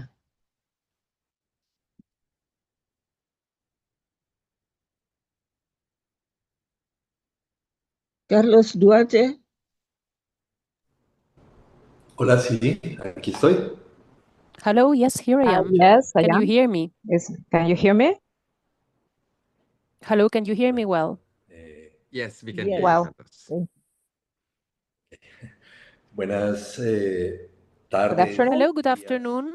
Oh, good Or morning good morning for everyone. Mi nombre es Carlos My Duarte. name is Carlos My name is Carlos Duarte. Duarte. Soy el actual I presidente am the I current am the president and chairperson rapporteur of the of Peasants this Working job. Group trabajadores rurales asociados a la declaración de la UNDROP, ¿no? to Declaration. Declaration. Colombiano. I am I am Para from Colombian. Colombia. Greetings Greetings to to all. everyone. que quisiera The first One thing of the first that things I would like to that I want mention to mention parte de todo el grupo de trabajo. is is one of Cinco personas that that we is are my five que está acá, people yo sé with que muchos de Chamali, five ustedes la people who is here with Chamali, like estamos I think intentando you know them. avanzar en el mandato together. We're trying to make progress in the mandate to defend campesinos, campesinas, the rights trabajadores of the rurales. rural workers and peasants. Tengo una intervención And muy sintética. my intervention will be very La primera short. cosa de la The intervención first thing es que para la declaración de los campesinos y campesinas y for the trabajadores en el declaration artículo of 1 peasants, está muy claro que los pescadores y pescadores in the declaration it is clear trabajadores that rurales fishermen, asociados fisherwomen, and associated rural workers associated to the process of aquatic extraction or aquatic phenomena are part of this declaration. Que es importante. This is the first element that I think is important to be mentioned. Alfonso, si escuchas ahí, Alfonso, can you hear me? I hope Alfonso can hear me. Un segundo cuestión que vale la pena The second abordar question that I think would be que la worth declaración tiene mentioning varios is that the declaration que includes claramente tienen different que ver articles con la which actividad clearly pesquera. have to do with the fishing El activity. número Article 6 que number tiene que ver con 6 recursos has naturales to y el do with acceso a los natural recursos resources naturales and access to para natural las actividades resources pesqueras, donde for obviamente el agua fishing hace parte. El companies, artículo of 4 which que obviously tiene que ver water con is las part. mujeres Article 4, which has to do rurales, with donde las rural mujeres women, pescadoras where también fisher obviamente hacen parte women are de obviously esa part of cobertura del this artículo 4 de la UNDROP. coverage of Article 4 of the El ULOP. artículo 15 que Article tiene que ver con 15, which has to do soberanía alimentaria, with food y sovereignty, el 17 and especialmente Article porque tiene que 16 ver con especially tierra because it has y to do with acceso a land recursos naturales. and access to natural Evidentemente, resources. acceso a Obviously, los mares access to y a las seas, aguas hacen waters parte de este artículo. are part Y yo or are diría que included in también this el article. I artículo would also 21, say que that es Article específico sobre el 21 is agua, que a veces specifically aquí es referring to identificado water, como una cuestión which is continental de los ríos y el often acceso al agua identified as a potable. continental issue of También el agua de rivers los and mares drinking obviamente es water, un but recurso also vital seawaters is para los obviously an essential campesinos. resource for Entonces fishing hay un communities, conjunto de derechos que están en la fisher declaración communities. So there are que different cubren de manera declaration importante las contents which are problemáticas que hemos covering venido the escuchando. problems that we are here to listen to. Un tercer elemento que A quisiera third element that apuntar I would like to es point que out la pesca es is that fundamental fishing para la is vida fundamental y for para the la lucha contra el hambre en el mundo, livelihoods ¿no? Los of datos the del peoples and informe against hunger. pesquero The de la reports FAO son by the contundentes, ¿no? 185 millones de toneladas 185 de million pescado y otros tons recursos of fish and acuáticos other natural resources se utilizan en la are being alimentación used mundial in en el 22, ¿no? feeding, Y were casi used in 30 millones de 2022, personas en las according estimaciones to bastante cortas FAO, que se hacen and these cuando are los quite registros short oficiales dependen estimations de la actividad, ¿no? depending on Sin the embargo, activity. yo quisiera However, de una I u would otra like manera, a la par, que es importante la to actividad also mention pesquera y acuática, el nivel that de sus also registros que hay besides the es fishing enorme, activity, ¿no? Realmente the fact, besides the fact that the contribución activity de los is very pescadores important, the contribution para la solución del hambre by mundial es mucho más fishermen and extensa, fisherwomen seguramente hay un gran to subregistro, fight world pero hunger está is sucediendo una enormous. paradoja en este But asunto, there is a una paradox right paradoja now, transversal a las which is a poblaciones pesqueras y transversal campesinas. Y es que aunque son paradox vitales para la in the alimentación peasant mundial, and fishery son las communities. más They are vital afectadas to world food. However, they are the most por affected cuestiones de hambre en el mundo, ¿no? by Y en la hunger pesca se está dando situaciones que son muy struggles and complejas. hunger challenges, La and primera de this ellas es que takes diferentes on procesos basados en complex estas estadísticas forms oficiales, in these como coastal es la economía fishing blue communities. o otros For tipos de example, the procedimientos blue que economy intentan or other procedures are trying impulsar las cifras to promote de pesca, están generando fishing paradójicamente numbers, but hambre they are entre los paradoxically pescadores. generating hunger among the ¿Y por fishers qué? themselves. Porque Why? crecer Well, because netamente en el número de pesca, growing de capturas, de in acuicultura, terms of the no necesariamente kilograms or se está numbers llevando de la of mano de aquellos fishing doesn't personas necessarily que realizan mean la pesca de manera benefits artesanal y for ancestral, those sino lo doing que se the pareciera ser fishing en in efecto an es que se están artisanal and impulsando traditional way. las grandes ejercicios On the contrary, corporativos de the captura big sobre la pesca, corporate ¿no? Y esto, de fishing manera indudable, techniques are está being afectando imposed, la pesca y and la this is sobrevivencia, sobre affecting todo, the de los survival pequeños productores of small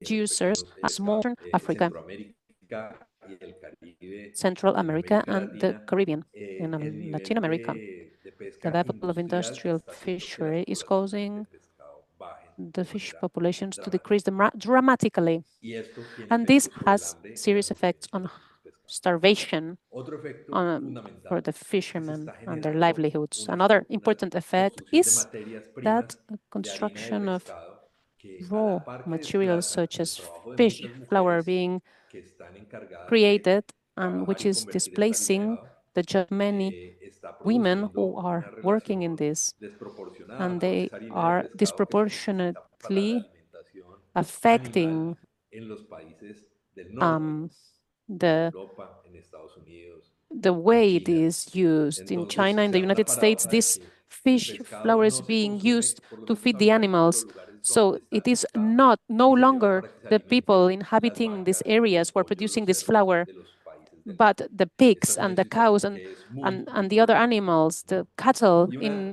the tercera richer fenómeno countries. que yo creo que ya lo hemos escuchado de manera muy There is a third contundente phenomenon that con I las would like to mention and intervenciones which de has los been compañeros Ngäbe, already pescadores mentioned by indígenas en Ngäbe, Panamá, the indigenous tiene que ver con una colleagues in Panama. It especie has de to do plan with de blue this grabbing kind of o una especie de acaparamiento blue azul.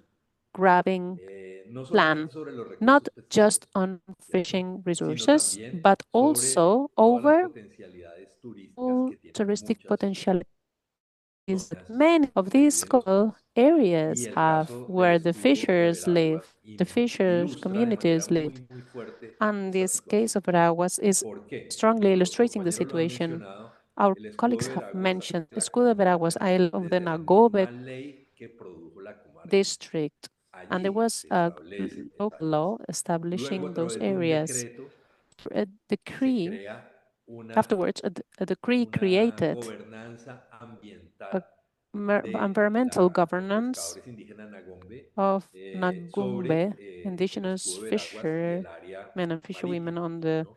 maritime Pero waters of the area, on that pueblo, las island autoridades Nagombe of the han Veraguas. But estado the diciéndole por casi 15 años al Ngäbe gobierno panameño indigenous que se cree people un has plan de manejo been de gobernanza telling the ambiental, de Panama cogobernanza ambiental, government, porque since esta that está environmental legalmente constituida. plan was El constituted, gobierno that panameño no this solamente no ha respondido a is esta solicitud not del pueblo Nagombe, sino que a um, través de una resolución respecting the rights. saca la The jurisdicción government del has not escudo de only Veragua not responded, but they de la have comarca del also pescador brought Nagombe out y a lo resolution, traslada a and una área they have brought this de Bocas decree del Toro que es conexa, to lo cual es Bocas del Toro region, which is connected to evidentemente, that area as well. So they have also extended this decree to evidentemente another contra los area, and procedimientos obviously legales del mismo goes Panamá. against the ¿Y por legal qué lo voy a procedures decir? of En Panama. primer lugar, porque una resolución no puede estar Firstly, because a encima de un resolution decreto o una ley. cannot Y go una over a resolución, por muy law or a importante, decree, por muy even if directa it's que sea, del direct resolution, even if it's done by an environmental ministry, it cannot be superimposed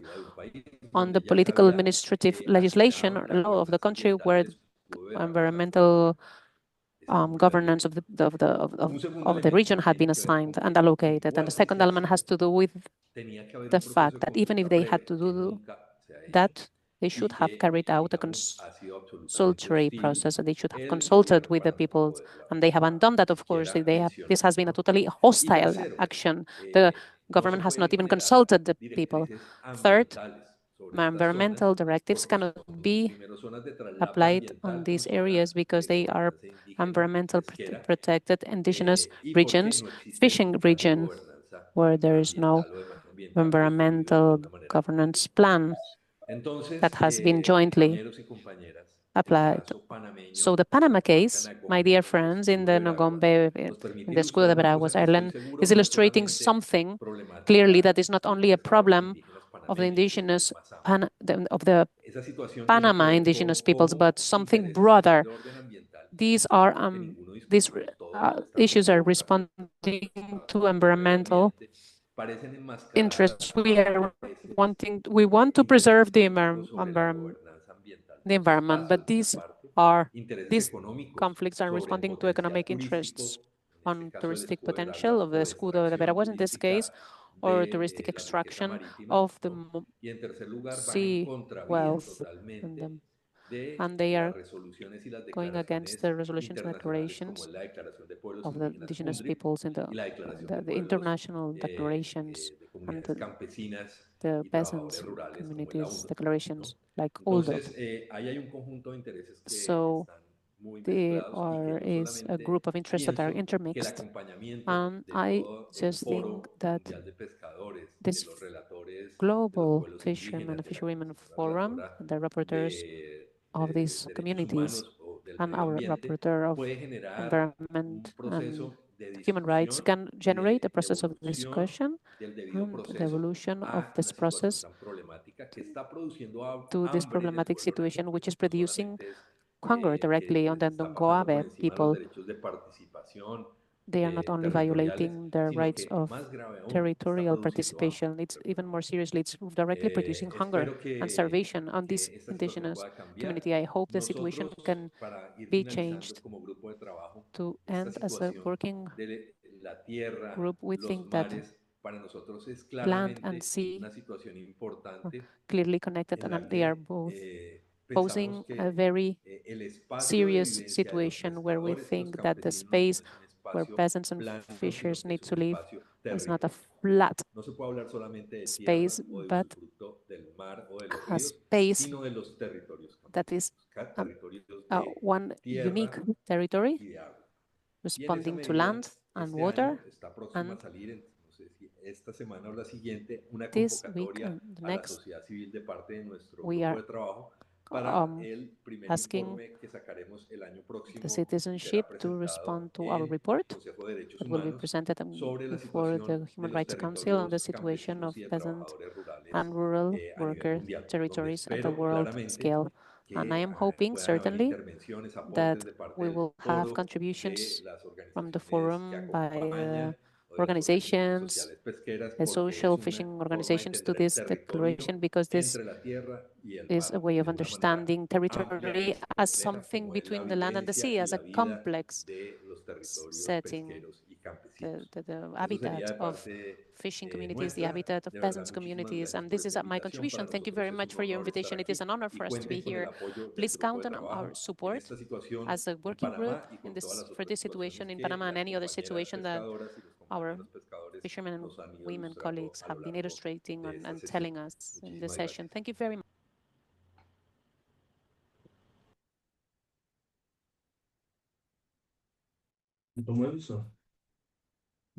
Thank you very much. Thank you very much, our last speaker, Carlos. I would like to invite Mary Lawler. Welcome, Mary. Hello, everybody. I'm delighted to be here. I was a little bit late because I actually never received the invitation, so forgive me. What I want to do today is to speak briefly about the mandate that I have and it works in case those of you who are working for the rights of fisher folk want to contact me. I understand the difficulties, the challenges, the awful nature of the risks and that you face, from displacement to the loss of livelihood, to the loss of your culture and way of life, to land grabbing, water pollution, and the impact on children and criminalization of defenders. So I have actually spoken to human rights defenders who are working on fishing rights in Gaza, not obviously since the war started, but some time before that. And last year on my official visit to Brazil, I also met fisherfolk. Now, my mandate is the mandate that I've been appointed to for the protection of human rights defenders. The main tools of this mandate are these formal communications, formal letters that you send to oppressive governments when defenders, human rights defenders, those defending the rights of others, are at risk. And I take a people-centered approach. So I take up the cases as much as I can. And in fact, this mandate does more cases of human rights defenders or more official communications than any other mandate in the UN. This formal letter, like the one I did on ECOP and its impact on the community affected by the pipeline, including and mentioning fisherfolk, that goes to the government and it goes to the companies involved if it is if there is company involvement. So with the ECOP communication, we wrote to all the companies, including Total and the Chinese company and the Ugandan company, and I think there were about 8 companies who were involved.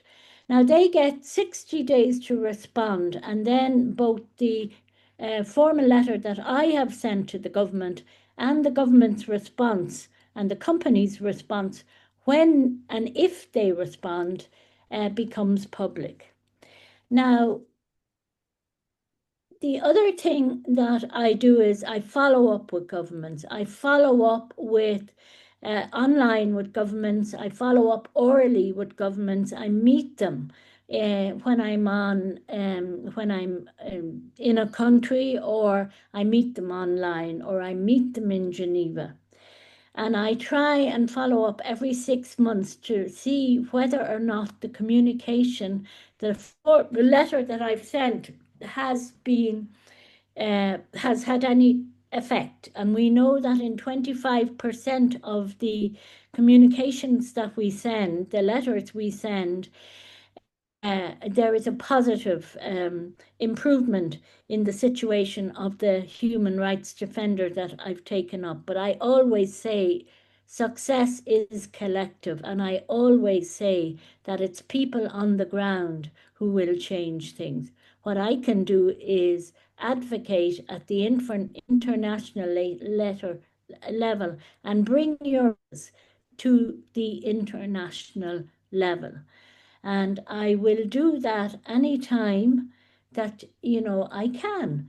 And if you want to make a complaint to me as a human rights defender, what I would like you to do is go onto the website, my website, which is sordefenders.org.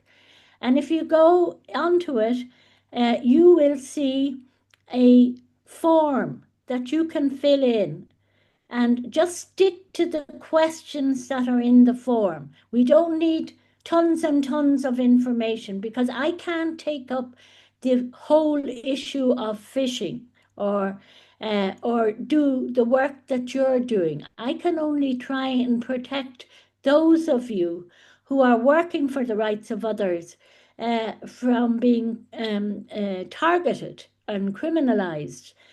I also work in the context of the UN guiding principles on business and human rights. And one of those guiding principles, obviously, the state is responsible for the protection of human rights.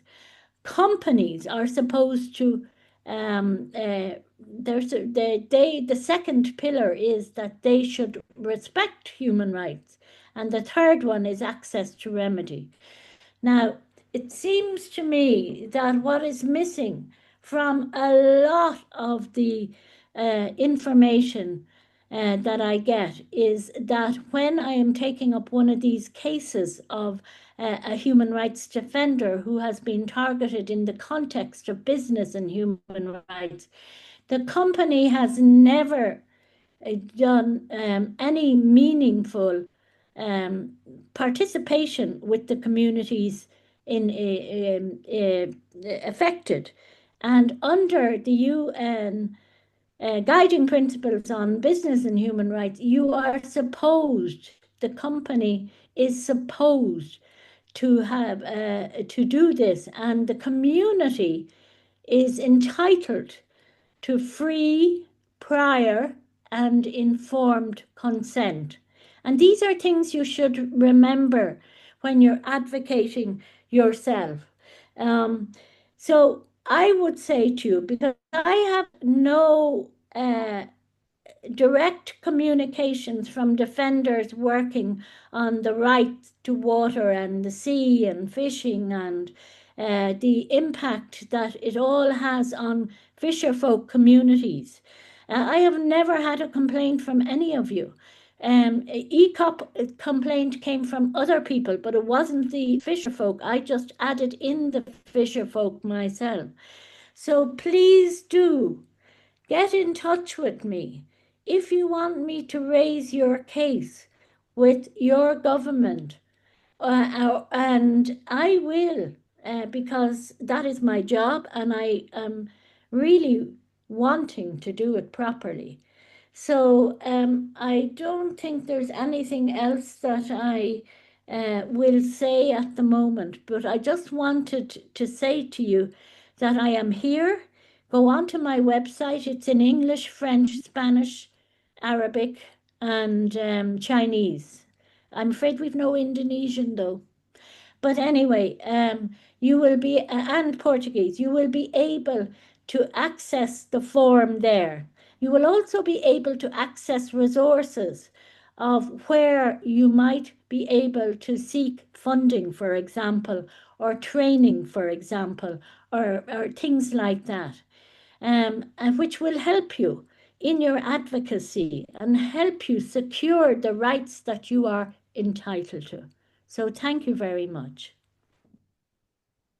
Thank you very much, Mary Daula, for your input. We are very grateful that you have joined us today. And at Fisherfolk, we are surely going to make use of your office.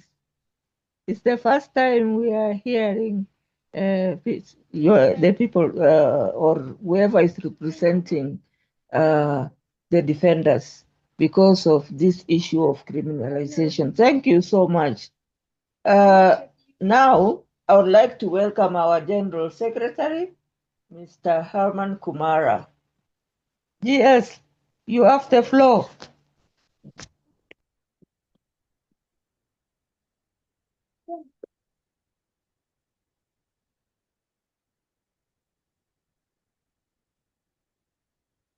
Yes.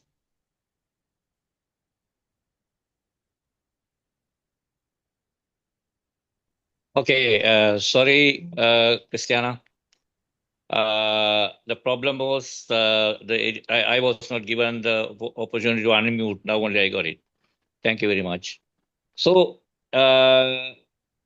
okay, now we heard a lot of stories. We heard a lot of things from our comrades.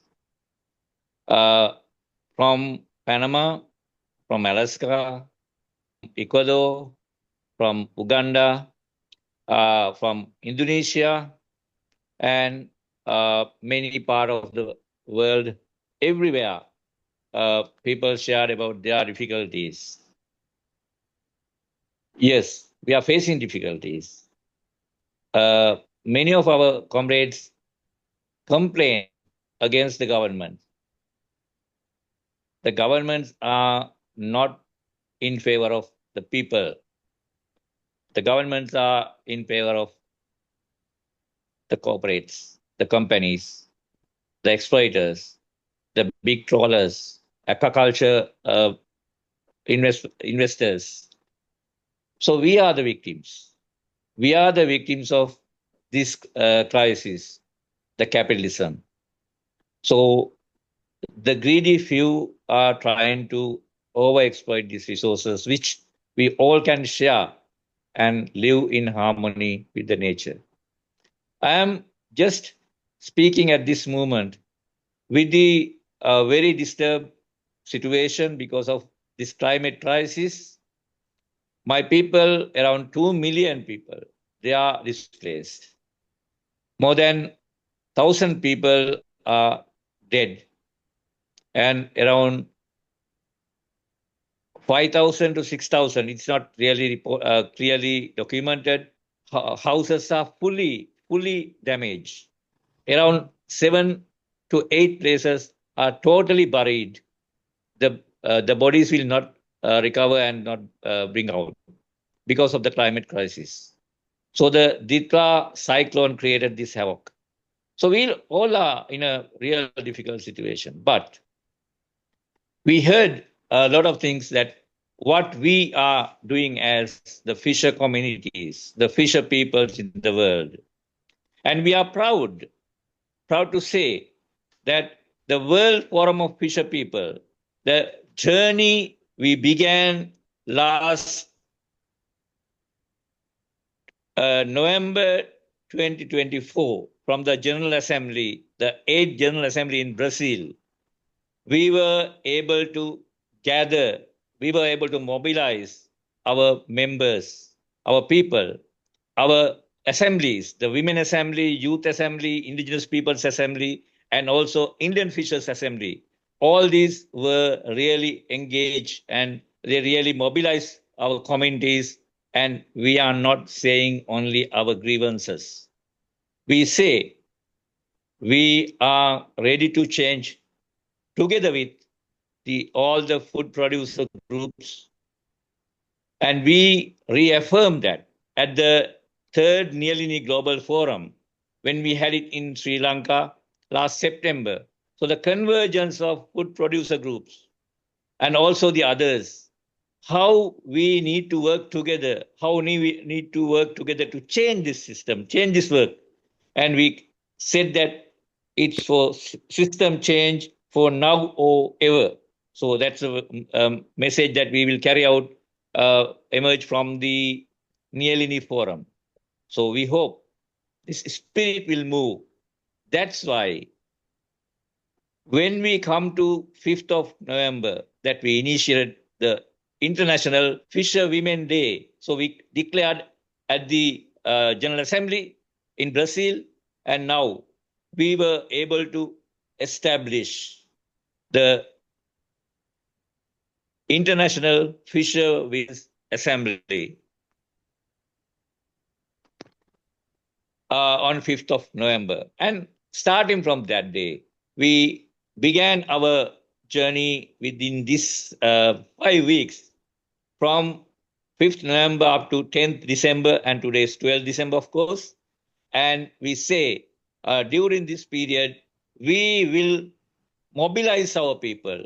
We will bring our people together and fight against these evils. That's why the Panama people, during this period, our Panama people are having very strong voice from all over the world to support in solidarity with them. Also, Our people in Gaza, the Palestinian people, so we are in solidarity with them as well. So we really hear the voice of the Gaza people, and we really expect that our voices will be heard at the global level. And the inland fishers, the salmon fishers, the shell fishers, and all are together, and we mobilize our communities during this period. So when we come to the concluding session today, we have done marvelous job. So I command, as the General Secretary of the World Forum of Fisher People, saying that the comrades who supported us, who engaged us, and who were behind the forces to mobilize our communities, educate our communities, bring the voices of our communities are really commendable. I will tell later who they are. However, when we come to this time today, we have concluded 2 continental forums, continental fora. One in African continental fora. We commend Dao Gai, our leader, our co-chair, because of your leadership, and Christiana Lowa, that you did a great job there amidst your health situation. We really commend you all, and all the comrades, Seramos and others were also did their best to make sure that happened. Also, in last week, we were in Indonesia, in Surabaya Island, and we did our Asia Pacific Continental Forum in Indonesia, which was also one of the successful meetings. And we commend our comrades, Masnuha, Susan, Nibras, Revati, Said, Ramakrishna, Jesuratnam, Vijayan, and all the comrades who were behind that process. So we are really grateful to you, because our voices are heard at we are raised at that level. At the same time, when we come to the concluding webinar, we conducted another 3 webinars.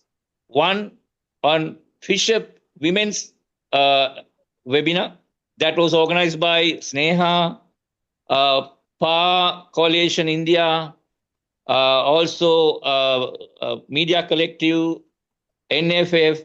All these people are behind all this process. So we're really thankful and grateful. And otherwise, maybe you can say no need to thank, but no, it should be given due credit to you all, because you are behind all these processes. Also, we conducted about the environmental webinar based on the report prepared by our environmental human rights defender lady. I forget her name, but she was one of the key speakers, and Ifan and Fian. Elise Morgan, yeah. Elise, yeah. Thank you very much, Vijayan. So we are thankful to you, Ifan, and also Sibyl, for your contributions are really valuable. So we don't think that the way that you contributed to this process is, we never think of that way. So we think that's the way that we collaborate with the supporters and all the others in this process. And when we come to the next stage, the 1st of December, we organize the customary governance webinar,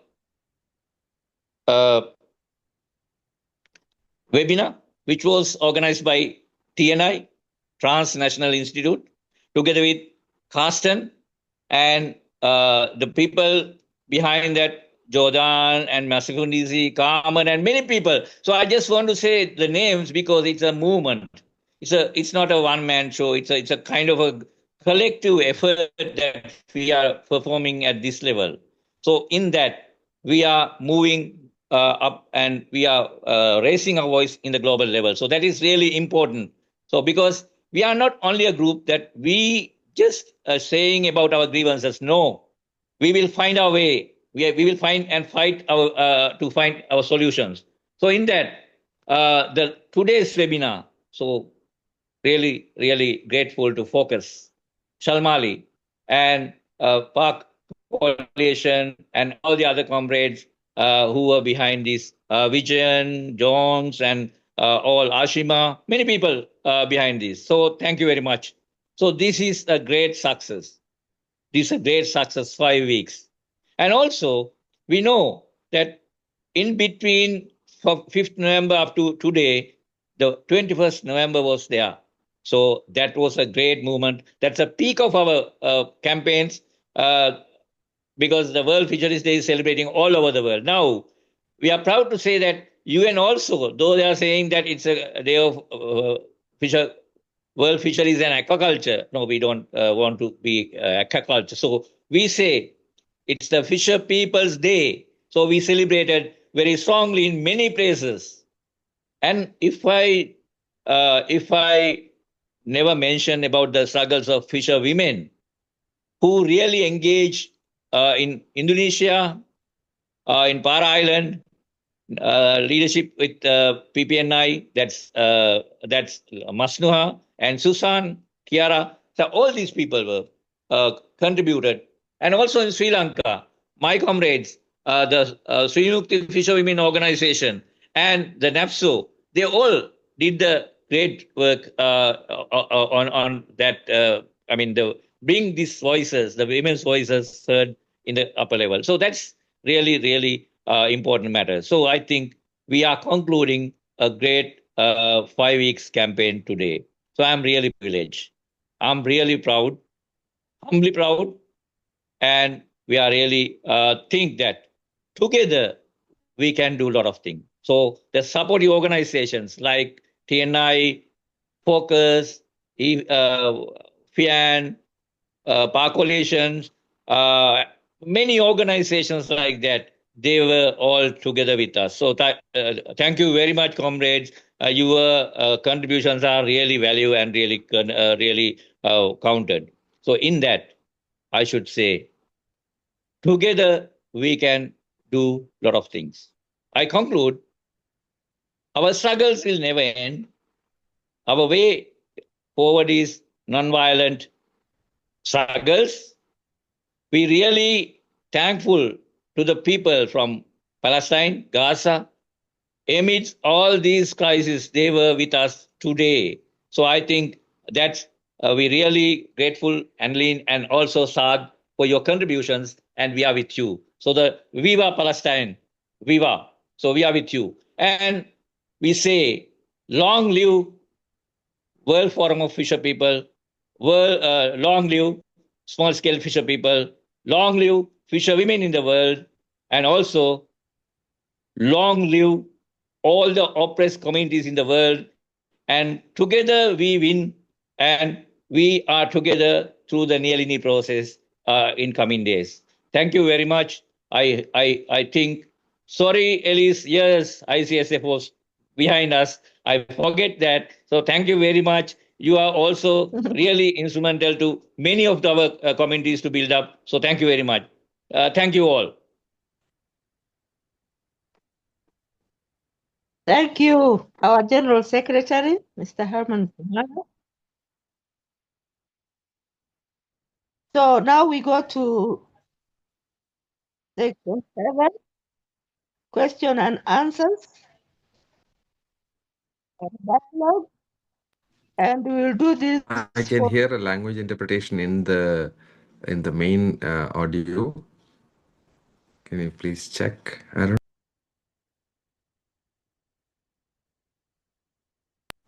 Christiana, please continue. Yes, sorry. Yeah, we are the section 7, question and answer, and dialogue. It is still audible. The translation is still audible. And we have 19 minutes to do this. I would kindly request Nine minutes, Christiana. Okay, 9 minutes. Fijian, can you take over this session because I'm using my phone and I can't see the hands up. And can you do this, please? Yeah, sure. Comrades, if there are any pressing questions that we need to pose, you could actually ask in the chat box, or you can raise your hand so that we can invite you to speak. Thank you all very much for joining this. It was indeed a very, very power-packed 2.5 hours so far already, and our interpreters are actually really stretching their limits. But camaraderie of our interpreters has been very, very vital for even both our continental forum meetings in Africa and Asia Pacific, both which happened in these last 5 weeks of the global campaign of WFFP. It is indeed great to see that WFFP was able to pull off an excellent round in the COP30, but along with that, launch for the first time in International Fisherwomen's Day, as Herman very clearly mentioned that. And now we have had a whole series of global webinars. Almost several of our countries went through many thematic national consultations, etc. Once again, if there are any questions, request friends to kindly put that in the chat box or raise your hands, please. So it has been a very, very power-packed 5 weeks. As Herman said, we are very, very grateful to all the comrades who made this possible. On behalf of WFFP and all the allies, comrades, we are grateful. Christiana Saitilua, the treasurer of Global WFFP, has been one of our stalwart leaders. Thank you, Christiana, for facilitating this session and navigating it, including the summary remarks that you gave. We have been given a direction in this process. Thank you very much for that. And I do not see any questions coming up in the chat box. So, Christiana, Okay, thank you, Fijian. There are no hands up. So I think going with our program, the closing remarks were to be done by the General Secretary. I don't know if he has finished doing his closing remarks. Yes, he did include the closing remarks. So, So you need any yeah. Okay, I really thankful to all of you, including our interpreters, our the special rapporteurs, allies, and also all the comrades who join with us, who are really instrumental to make this happen. So I know many groups, many people took the courage. I really remember Stefania, Myra, Penny, Nadi, Dauda, my leaders. So all were behind this. So thank you very much, comrades. Without your contribution, this cannot be happen. So I know this is a great example that collectively we can do a lot. We can change and we can bring the voices of the fisher people to heard by the various people in the world. So Panama people, we know they are really ready to win. So with our support, with our solidarity, we hope that they can win. Thank you, leader, for your leadership at Belém. Thank you, Josana, your leadership at Belém. So you were really instrumental. I forget, I could not tell that because you were part of the whole process. So the fishers' voices were heard first time in COP process because of you. Thank you very much. And also, Ifan, the report that you prepared, and the other comrades who were part of that process, Kesini and Hussein and many others. So we all are the World Forum of Fisher People's family. So together we build the fisher family, fisher people's life, livelihoods, and the future. So we are together win the world. Thank you very much.